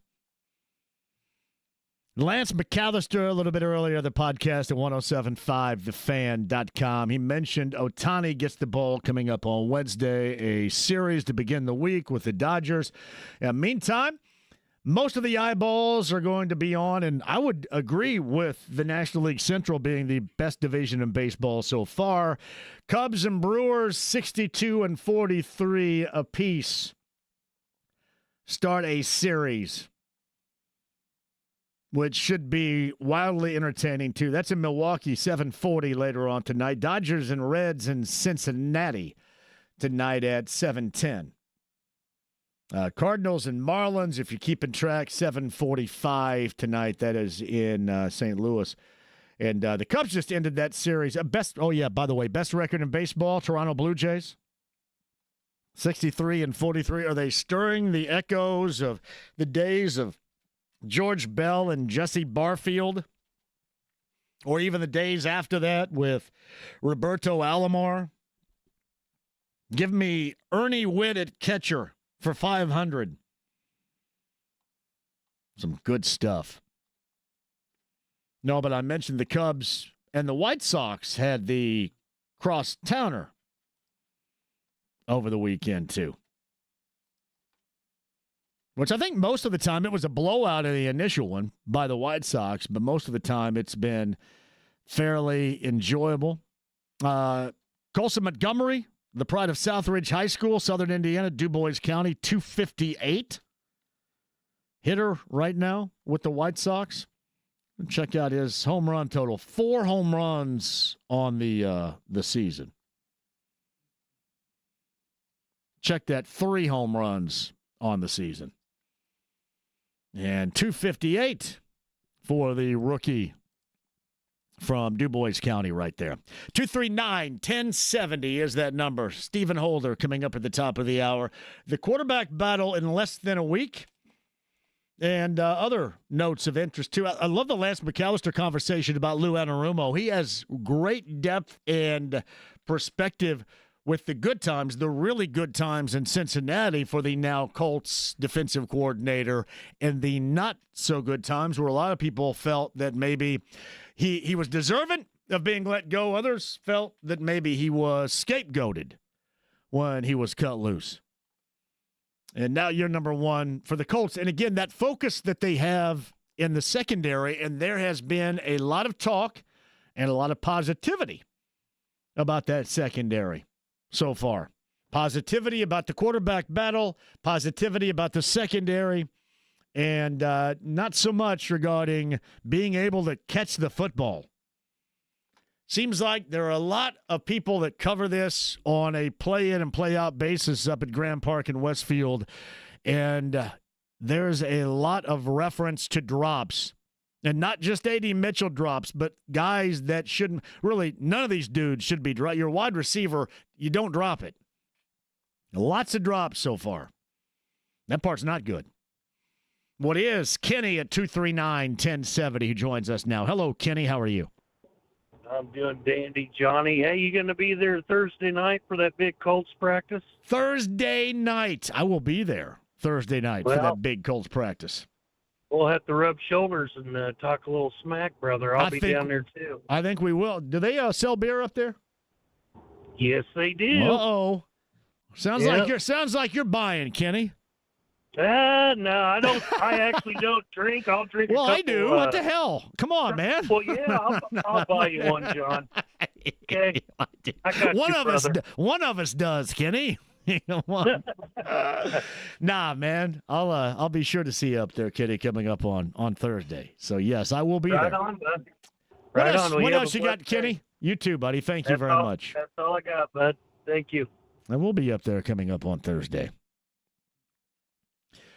JMV, my official review of Monon John's call and Happy Gilmore review is a big fat D. That's what Peter Brady said. Didn't Peter Brady get that on when he wasn't concentrating on school? Got a big fat D. That means something completely different now. But big fat D grade-wise back then meant you didn't get a good grade. That's what Kevin Pelton, friend of this show from ESPN, gave the Pacers offseason a big fat D. We're going to get him on the show and cuss him out here relatively soon. The host of this program doesn't like that at all. A D. I will say this. If this team, talking about the Pacers, goes near the form that we most embraced, and that is the against all odds, whatever's necessary, the whole underdog role, they work so well beneath that description. If that is true, and that lasts into next season, if that's just in general the truth about this team, I'm going to tell you, everybody out there is giving guys like T.J. McConnell as much ammunition as possible. That is the one thing, and really the only reason why I don't take issue with a lot of this negativity more than I do. Like the Miles stuff just pisses me off because he should know better. I mean, let's face it, as much as I like him and supported him for the better part of 8 years, they carried his ass in the finals. Then you're going to go find some better talent in Milwaukee. So I don't like that at all. And then he had the opportunity to go ahead and walk that back, and the next day you kind of doubled down on it. I just, come on, man. These were your guys. Even if they're not your guys any longer, they were your guys. You don't throw your guys under the bus like that, do you? So that irritated me a great deal. But everything else, it all, to me, fuels the fire. And this has been a fire-stoked, really burning, raging within this Pacer team now for the past couple of years. We talk about the whole team concept that we like a great deal. The whole approach of the underdog role, it seems to fit them like an absolute glove. So I don't mind it. That's the part I don't mind. The big fat D. Jim McCann, Southern California, the check-in. So inspired by your talk with Lance Mallister, Larceny Bourbon, double shot this Saturday night, Oingo Boingos, Weird Science, followed by some Thomas Dolby. I like your Larceny Bourbon double shot power of science right there, Jim. It's well done. Although the only Only 2 songs out there that have science in the title. She blinded me with science and weird science. I don't know if there's any other. There's a politics. I don't. Is there a science, something scientific? There's a song Scientist. called The Scientist by Coldplay is one, right? There's a song because you know called me and Coldplay, they're my brothers. Mm-hmm. There's a song called Science by System of a Down. Oh, System of a Down, Science. Let's play that really quick, James. Can I imagine what this is going to sound like right here? Prepare your earlobes for assault. When do I roar? Can I roar right now? It's probably coming up. Rah! Science! That actually was timed pretty good. No, put that down on tape, James. Thank you very much. There's more than just those couple of songs of scientists. Now, find the Coldplay song of scientists, play that, and see how different that is than a System of a Down, would you? This segment is inspired by the JMV Takeover every Saturday night on B105.7. This is Coldplay. A little different. Let's talk about some igneous rock. Science. Good Lord. I always stand up for Coldplay. I don't know if I can stand up for Coldplay with the beginning of this. This is a long intro. I'm depressed. Let's start really quick. I could hit a post on anything, even songs I've never heard. Seriously, you guys remember the character Nicaragua Mark Patrick used to do on the Bob and Tom show that was just so great? I think I am actually the real-life Nicaragua. There's another reason I'm sure Mark Patrick somewhere is incredibly proud that on the real life. World's most cliche DJ right there. That's awesome. So, science songs. Thank you, Jim McCann, Southern California, for the check-in. Stephen Holder, at top of the hour. I'm going to be at Colts camp coming up on Thursday. Cannot wait to see you out there. And then now, this is really going to be the last kind of slow week until we really fire things up. We're going to be all over the place. One more thing before the break. I don't think, to my knowledge, that Brent has decided on a tavern tour stop. Remember, we had a bit of an issue with the August destination because it evidently closed abruptly. And these things are all put in motion months in advance. But there was a closing with our destination for August, which means the tavern tour stop for the month of August availability is wide open. At JMV 1070, I will pass it along, and we have so many good ones so far. But if you want to get your favorite tavern, or maybe it's your tavern in, at JMV 1070, let me pass that along to Brent Halverson. More of these kind and not so kind reviews of Happy Gilmore 2 and Stephen Holder, top of the hour. AAA Membership Lounge via YouTube Live at 93.5 and 107.5 The Fan.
Ride with JMV. And the beat goes on, yeah.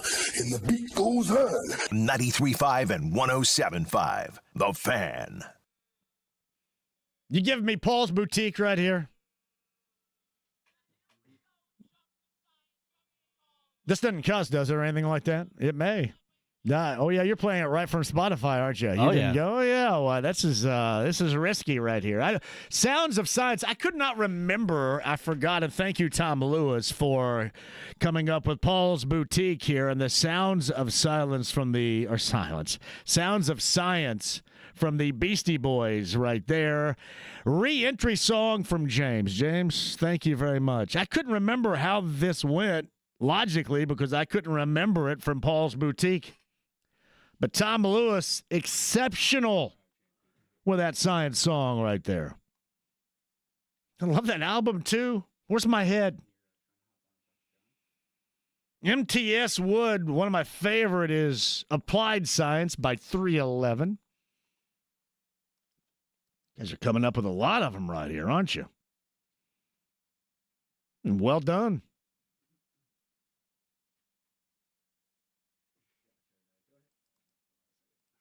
Yeah, saw this a little bit earlier. Dick Vitale deeply hurt when ESPN removed him from calling Carolina and Duke.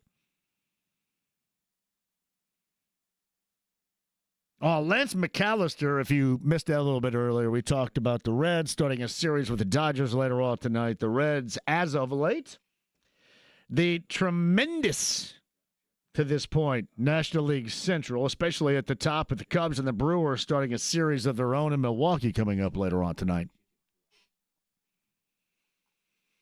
Good stuff with Lance. Yeah, later on this week, Thursday, we're going to be live at Colts camp. We'll be there in the afternoon for that night practice. Grand Park. Can't wait to see you on Thursday up there. Yeah, otherwise, not on the road besides that this week. Brandon and Bill coming up on the other side. Stephen Holder's going to join us, too. And those of you that have seen Happy Gilmore 2, we are taking your reviews because they have not been kind. And a lot of people seem like they're surprised. Well, I can't believe it was like this. You should not have been surprised. You should have known. Got to be some enjoyment in there. Netflix, James, is that where I can watch it? How much is it on Netflix? The monthly subscription? Yeah, do I have to pay that and then watch it? Yeah, I think you'd have to pay a monthly subscription I don't want for to it. do any of that. So to watch sports now, how many different streams do I have to watch? Yeah. To watch every NFL game, you would need NFL. I mean, the NBA is going to be some of those games are going to be. So what do I have to have now? NFL, you'd need Netflix, I believe, because they do the Christmas games. You need Amazon for the Thursday night football games. So my dumbass is playing 310 right now. So it's going to be what? How much more is that going to add to my ridiculous monthly bill? Assuming each streaming service, because they have different tiers with ads and all that stuff. Assuming you want to do the ad-free one, I mean, that's probably a good $15-$16 per pop at this point. I think Netflix, I think Netflix is $15 a month, but I'm not sure. So this should get me around the $330. By the way, I'm not even talking about getting, it's not bundled. I have Johnson County Fiber I have to add too, so that's probably $70, something like that. It's not inexpensive. So I'm going to be somewhere in the neighborhood of $400 a month with all this stuff. So who wants to whip my ass? Seriously. Somebody actually met me in the store yesterday and go, "Hey, you want me to go ahead and kick your ass right now?" Said, "Yeah, I deserve it." I'm going to be $400 when all this is done here. What? Stephen Holder. Now, almost a week deep into the Colts training camp. We'll talk about the quarterback battles and a lot more with Steven and whomever is on hold. We'll do that coming up, too. Don't go anywhere. 93.5, 107.5, The Fan.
Hi, David. I'm Grandpa. 93.5 and 107.5. The Fan.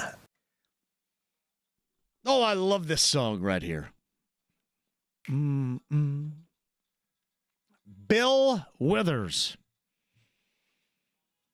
I know some of you out there remember when I played this during this show months ago. What made you play this? This is a happy song. This makes me happy right here. Just felt like playing it. Yeah, if I'm feeling down, if I'm feeling sad, this is the part. Crank this up really quick. This is Lovely Day by Bill Withers. I want to keep time. It's all right with me. This will immediately get you better.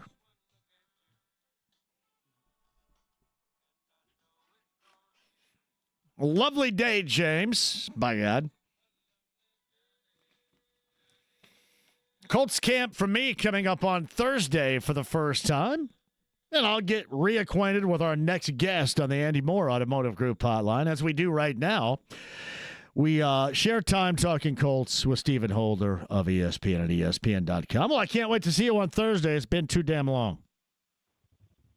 It has been because I've been out of pocket. It's been summertime, but it is summer no longer. At least summer break no longer.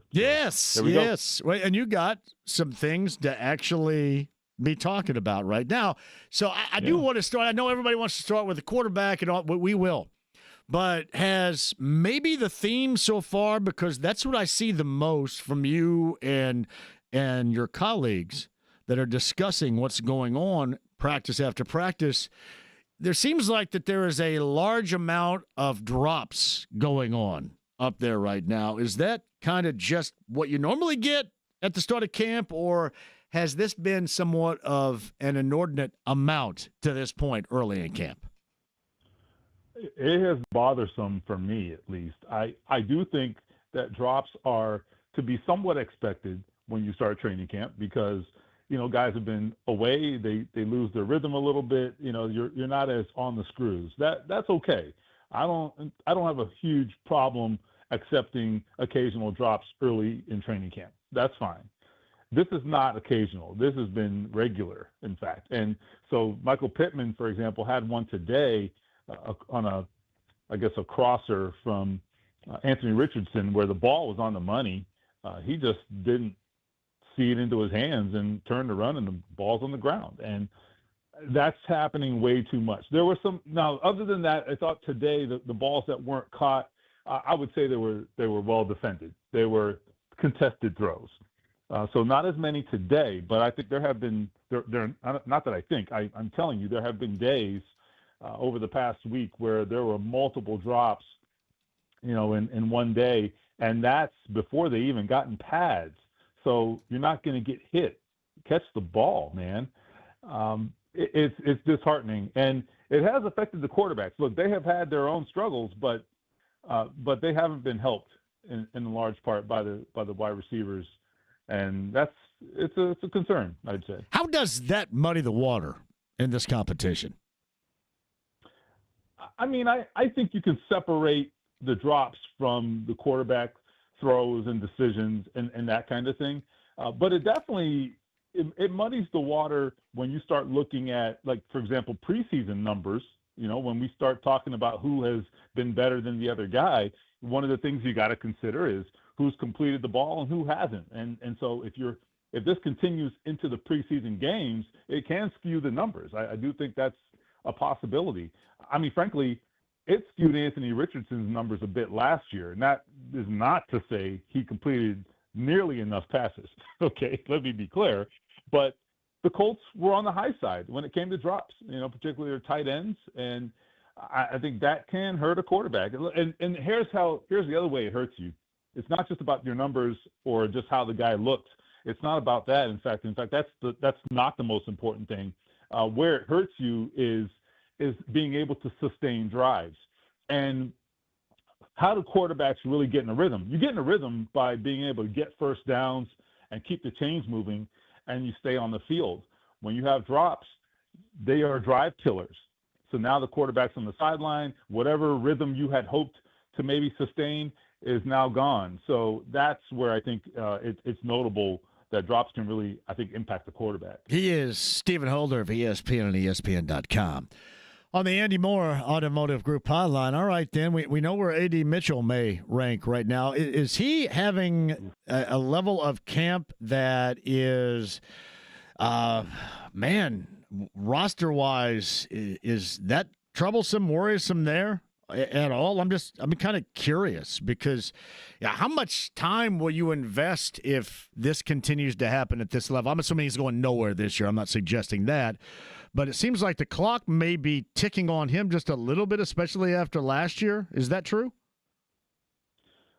Well, I would say in this respect, I think when it comes to how much opportunity he's going to get, I think he has to earn it. Now, I thought last year when we got to the end of the season and he had repeatedly failed to execute, I thought his time was up in terms of like, stop going to this guy. You know what I mean? I don't mean he's getting cut. Yeah, he's not on the team. Yeah, right. Sure. Yeah, for sure. It's more about opportunity and whether they're going to put you in position to have to make plays. And repeatedly, I thought the lack of execution, I thought was appalling. Okay. And I'm not killing him because he would not be the first rookie that I could say that about. Okay. I could say that about a lot of rookies that I've seen over my 25 years or 20 years of NFL coverage, at least. And that's fine. That's to be expected. But I want to see progress. It's not always a straight line. That's okay. But over the course of, days, weeks, and months, you want there to be an upward trend. And I think what I've seen this training camp suggests the opposite with A.D. Mitchell, and that's the concern. He has been, I think, suspect number one with the drops. Number one, okay? Unequivocally. And that's where I have an issue is like your problem last year, if you're A.D. Mitchell, the problem was finishing plays. Well, he's not finishing them now either. In fact, he's had a lot of outright drops. I have to think it's frustrated the quarterbacks to a degree. He's got to be better. And if you're him, if you're the coaches, I should say, think about it. You have Michael Pittman, Josh Downs, Alec Pierce. There's enough talent there that you don't really have to play A.D. Mitchell. Okay? You don't have to. Not extensively, at least. Last year, they chose to play him. They chose to put him on the field in position to give him opportunities to make plays. I think you have to give him less rope this year. So we'll see what happens. So Stephen Holder, who joins us. So was today by far Richardson's best practice? And I would have to ask you, where would, if that's true, it compare to some of the good practices you've seen him of the past? And I do want to add that we all understand nothing matters until it really matters. We're just going on the level of practice today and what you saw in your description of it. Was it his best? I think that's a fair statement. And look, when we talk about practice, we have what we have, right? And what we have is what they've done in practice. That's all we got to go by right now. I think it matters because when you have two guys that you are trying to contrast and compare, you have to look at everything. I mean, the Colts told us everything matters. So let's act accordingly, right? They said every snap matters, every throw matters, every practice matters. Okay, so we're going to act accordingly is what I would say. Now, I think we should all keep it in perspective. That's true, and I will never be the guy to make too big of a deal about practice, believe me. But it's all we got right now. And I do think he's been fine. Today, I thought he was really sharp. And what I like is, I think overall, he's just been okay. Just nothing special. But I think today, and then maybe I think one or two other days, I'd say in particular, I saw him really be sharp. The question is, can he do it consistently? I don't know that. But it is a window and a preview of what he can be if he can just do this with a little more consistency. Here's what I like. I've seen Anthony Richardson be better in the short and intermediate game. I mean, that's the whole ball of wax with this guy. I don't have any concerns about him throwing the ball 50 yards down the field, but I also can tell you they're not going to do that 6, 7, 8 times a game, right? I mean, those are few and far between. You've got to be consistent on the short stuff. You got to be consistent in getting the ball out to that first read if it's open. And I have seen him, I think, be much better and much more decisive in doing that. And I'll tell you why I think it's notable, because as he pointed out the other day, that's where his focus was in his off-season work. The focus was on let's work on the short stuff and the rhythmic passing. He can throw the ball on a rope 30 yards down the field in between two defenders. Amazingly, he's really good at that. But those are not going to be the majority of your throws. So that he's been more decisive. What are some of the larger differences you've seen in less than a week? But it's been better. Yeah, I'm sorry. You kind of cut out there for a moment. Stephen Holder's with us. What have been some of the larger differences you have seen in both quarterbacks through these early days of practice? I'd say the big thing is, Richardson hasn't been really aggressive, which I thought was going to set them apart, because Daniel Jones is not really looking to stretch the field. I think he gets a little bit defensive about that when you ask him, because when he does do it, we ask him about it, like, hey, that was a pretty aggressive throw there. Well, tell us what you saw. And he kind of like downplays it. And I think it's because he's heard that before, that he's not aggressive, that he doesn't stretch the field. But he's done it a time or two. I think the last couple of practices has done it more. And I think the big play potential for me is what sets them apart. There's a long way to go, and I don't know what this thing will look like in a week or two, but we know that if they're equal in other ways, and I think they've been largely equal to some degree. If they're equal in other ways, then I think the big play potential has to set them apart. I thought what would set them apart going in, if you would have asked me before camp, I would have said I expected Daniel Jones to basically complete more passes and to be more predictable in terms of being a higher percentage passer. I thought that's what would set them apart, but that hasn't been the case, and I think it's to the detriment of Daniel Jones, because as I see this, okay, no one's asking me for my opinion, but if you want to think about it in this way, I think this is a smart way to think about this. You have Chris Ballard and Carly Ursay-Gordon both last week saying on the record they think that Anthony Richardson still has time and that he can still be that guy and that we should be patient, right? That was the message, okay? So if that is the message, then you are telling me you are going to govern yourself with that attitude. So what that tells me is that Daniel Jones has to beat him out. Like, he has to take the job. Because if you're pulling the rug out from under him, then why are you telling us to be patient, right? So Anthony Richardson was the quarterback last year, the incumbent. In my estimation, the way they've couched this, Daniel Jones is the challenger. He's got to go take it from him. He has not done that through a week of training camp, for whatever that's worth. So that's how I'm thinking about it. I could be wrong, but I think that's the only way to interpret it. And I go all the way back, Stephen, to when this whole quarterback competition started. And if you remember, you and I were talking about it, I thought, yeah, whatever.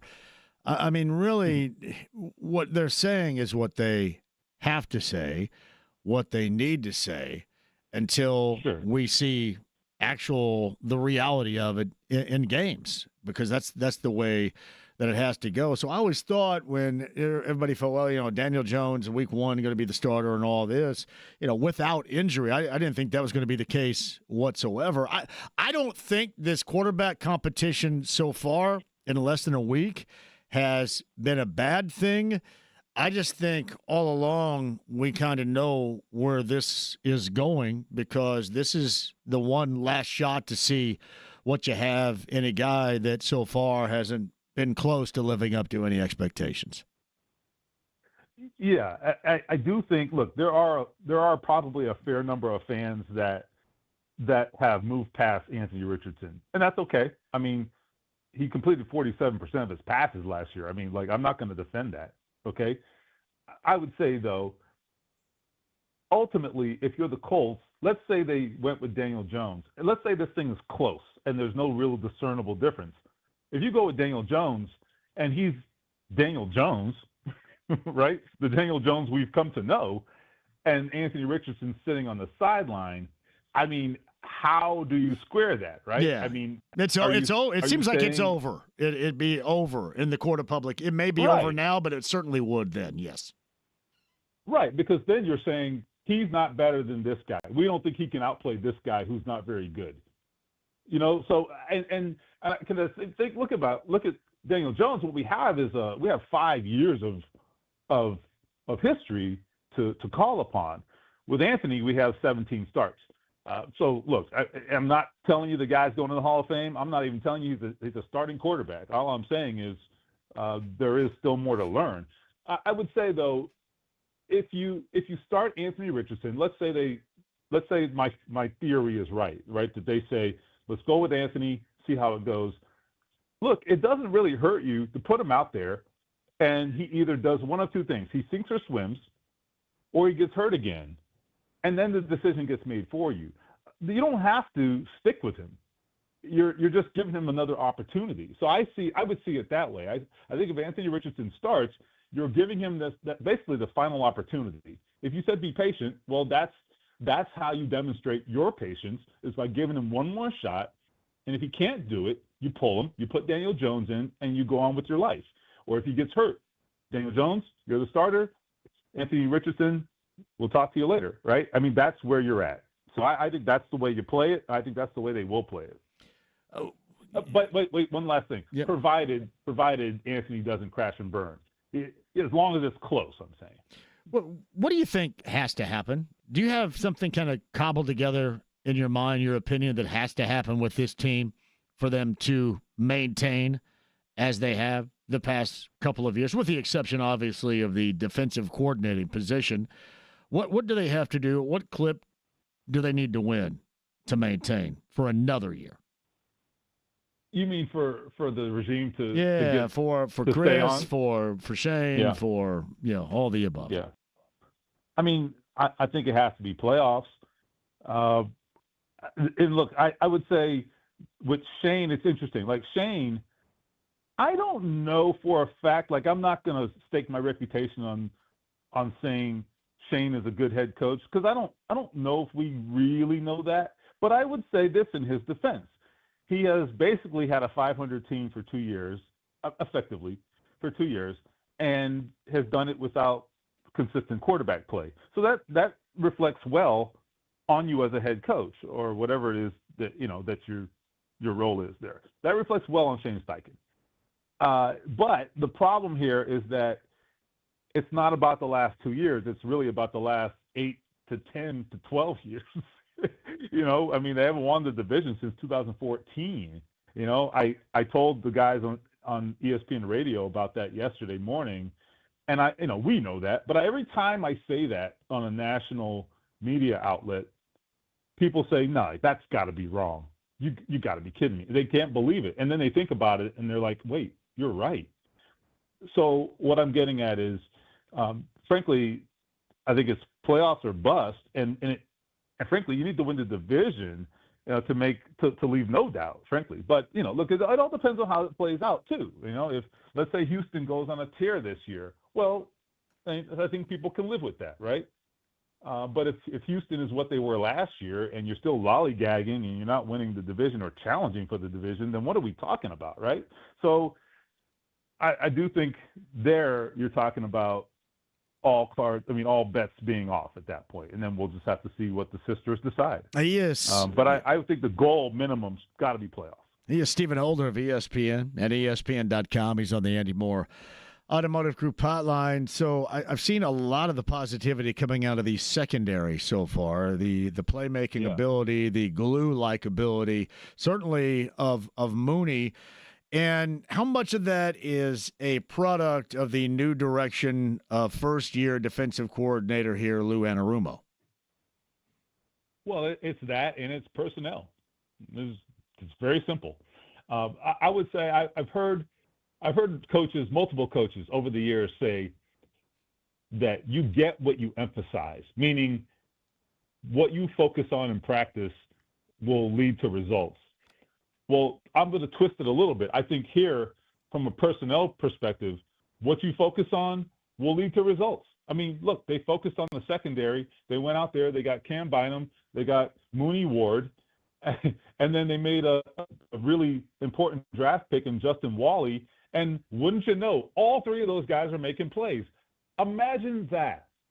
All right? Justin Wally, by the way, you know, I get that nationally he's not a guy that people are talking about, but this guy's going to play, man. This guy is going to play. He came down against Tyler Warren today and had a pass breakup. Look, he's a lot smaller than Tyler Warren, okay? He went over his back and got his hand in there and got a pass breakup. And Tyler Warren catches everything, buddy, okay? He did not catch this ball. And I just think that's the aggressive mindset that it's a combination of the personnel and the scheme. This scheme is going to allow them to mix it up and to be physical and to be in guys' faces. Look, Cam Bynum had, I believe, 10 pass deflections last season. I think that led the NFL. Now, this guy has a nose for the football. He hasn't taken it away as much, but my point is his skill set suggests he's a guy who has a nose for the ball. And then I told you about Wally. Mooney Ward is all over Michael Pittman. And Pittman had a better day today, but I'm just saying it's been tough for him, and that's what you want to see. I love the secondary, and I think this secondary is going to be, if this defense gets on track, this secondary will be the difference. Go back to last year, okay?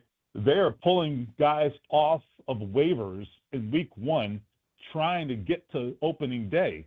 That is a disastrous way to build a unit, to build a defense.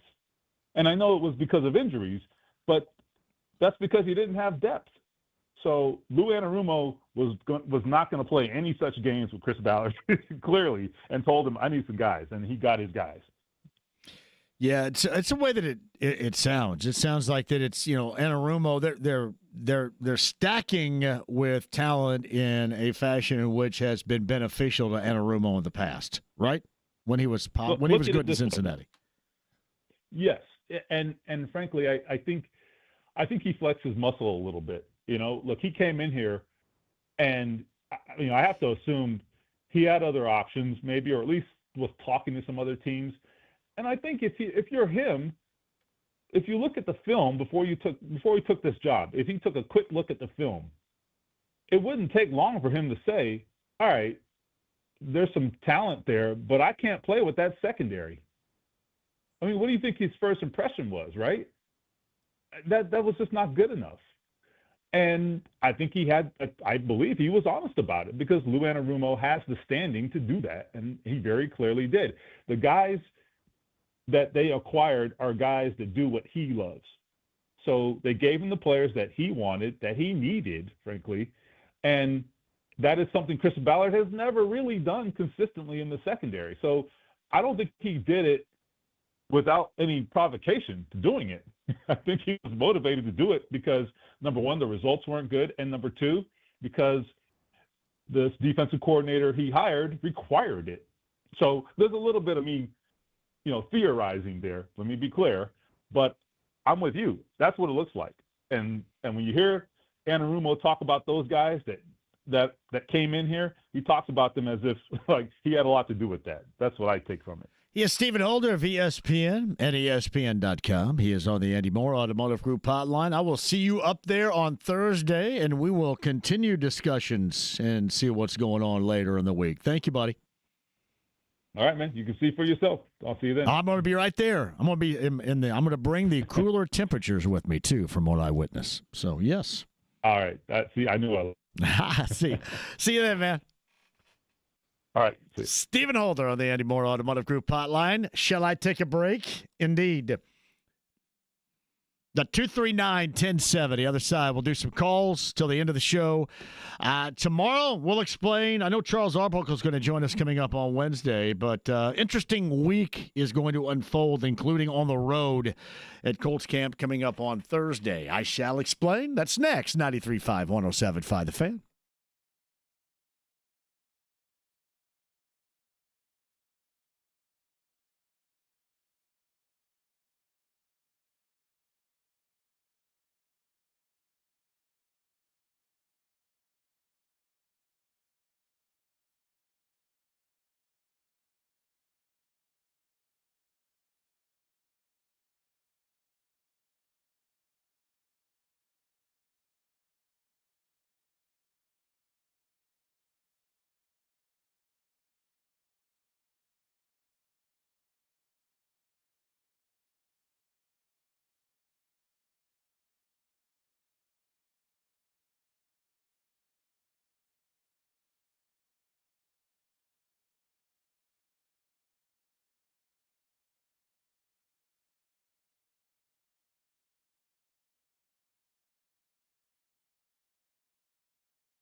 come on, I don't want to see it. 93.5 and 107.5. The Fan. Hey, JMV, I know there's not been much discussion on the TBT, but did you watch the one last night with Fail Harder? Yeah, I did watch that. What was the other team? Fail Harder and was it the defending? I can't remember now. Oh, yeah, I'm sorry. It was the D3ers. Yeah, the D3. We are D3. Hey, listen, I'm going to search for Hoop wherever I can find Hoop most of the time, and I did find myself watching that last night. And the Elam ending was incredible. Incredible. I've watched a lot of these games, and I can't remember one that was as wild as that. It was like a 20-plus point lead. I'm telling you, it was like a wrestling match, too.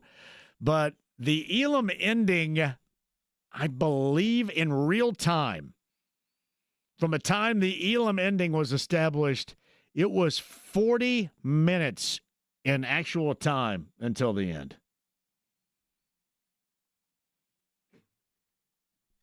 This is from Doug. Question for you, JMV. Who do you want to win the quarterback position and start this year? Well, listen, I think that everybody should want Richardson to start. And I think I already know. I voted a year ago, I already know.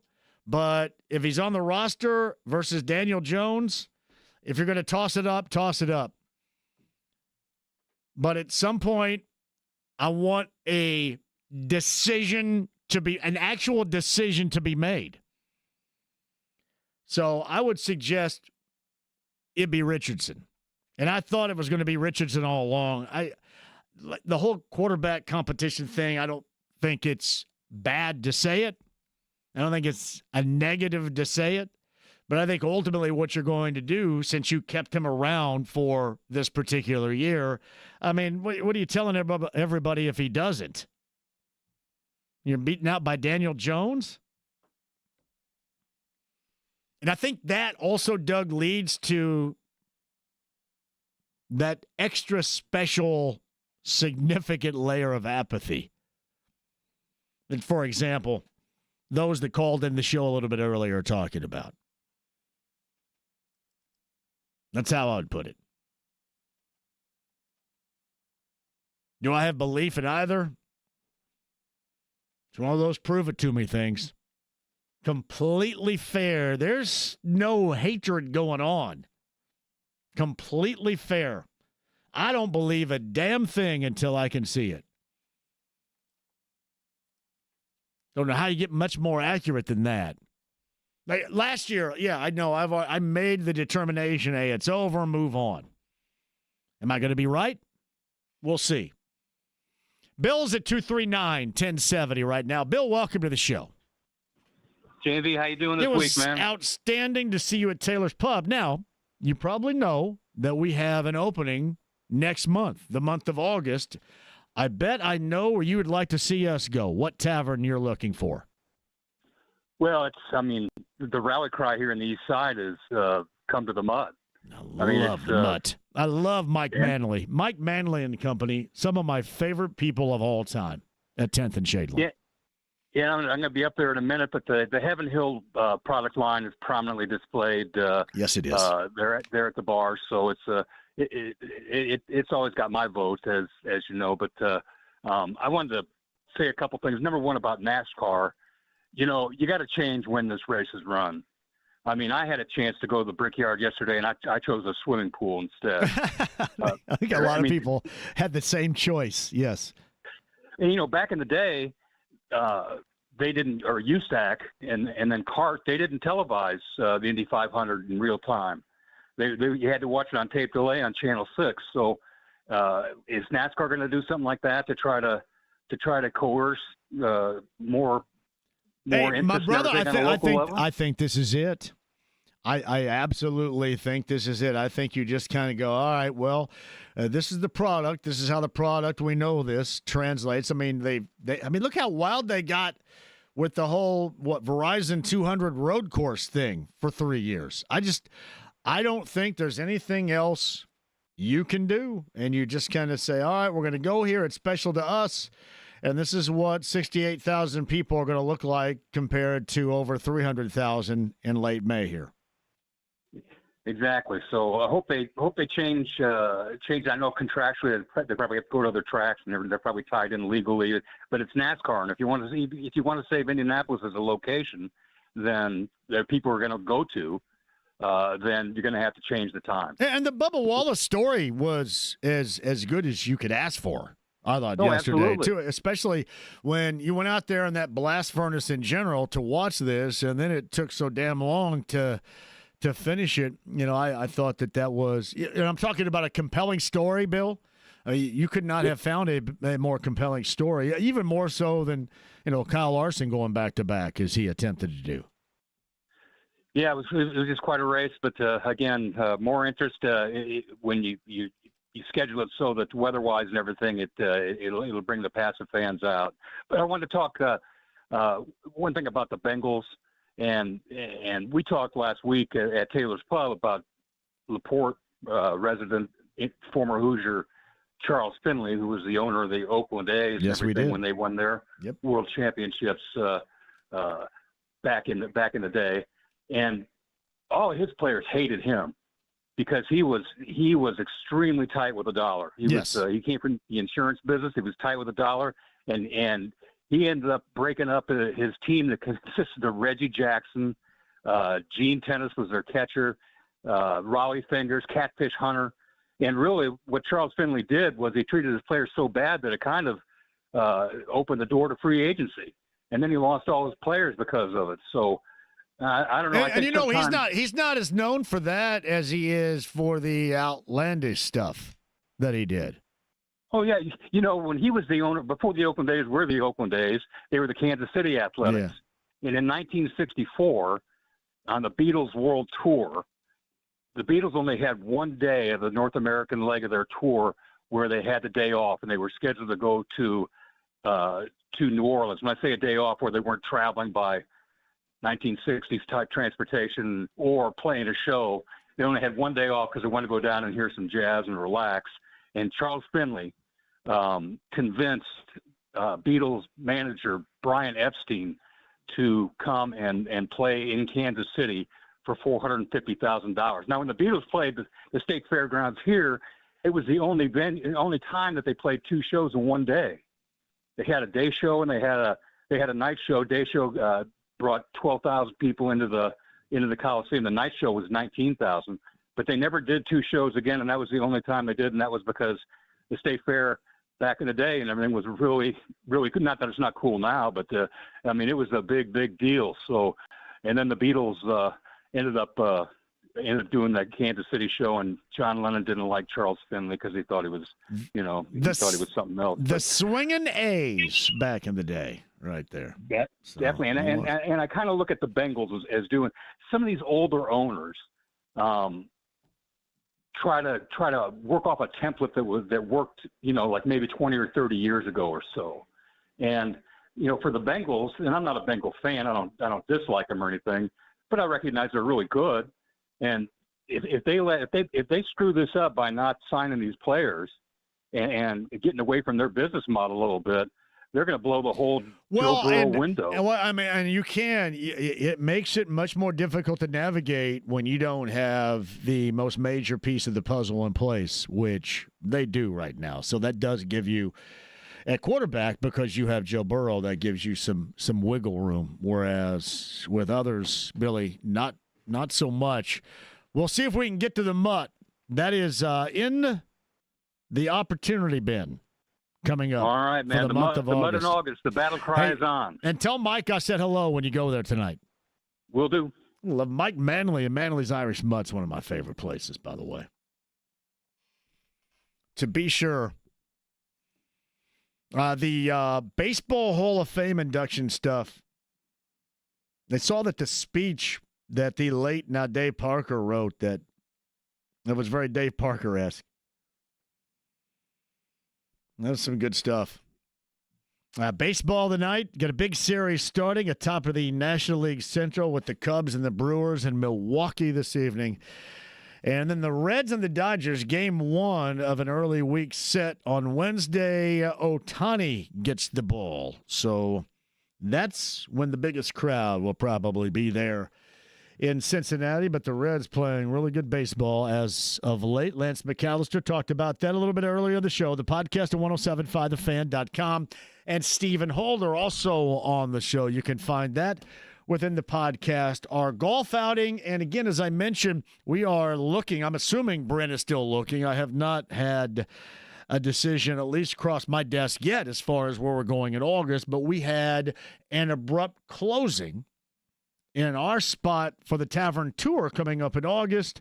So we kind of gave it the proverbial jump ball last week, and a lot of you are giving us your recommendations for a Tavern Tour stop. And Bill had Manly's Irish Mutt at 10th and Shadeland. That is a place we absolutely love. So that is in consideration as well. If you guys want to throw something in, you certainly can at JMV 1070. I will pass them along to Brent Halverson. Quick break. We'll come back. Final time of the show.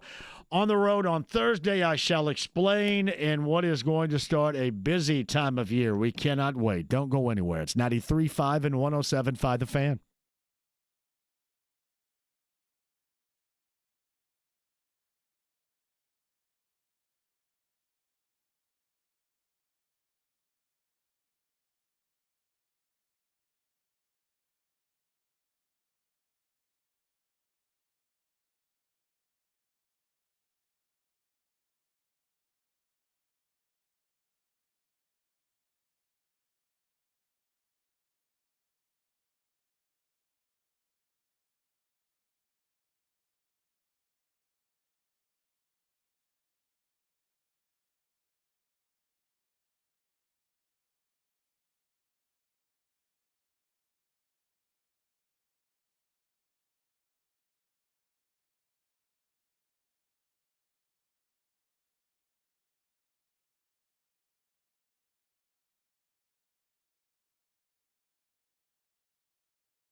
93.5 and 107.5. The Fan.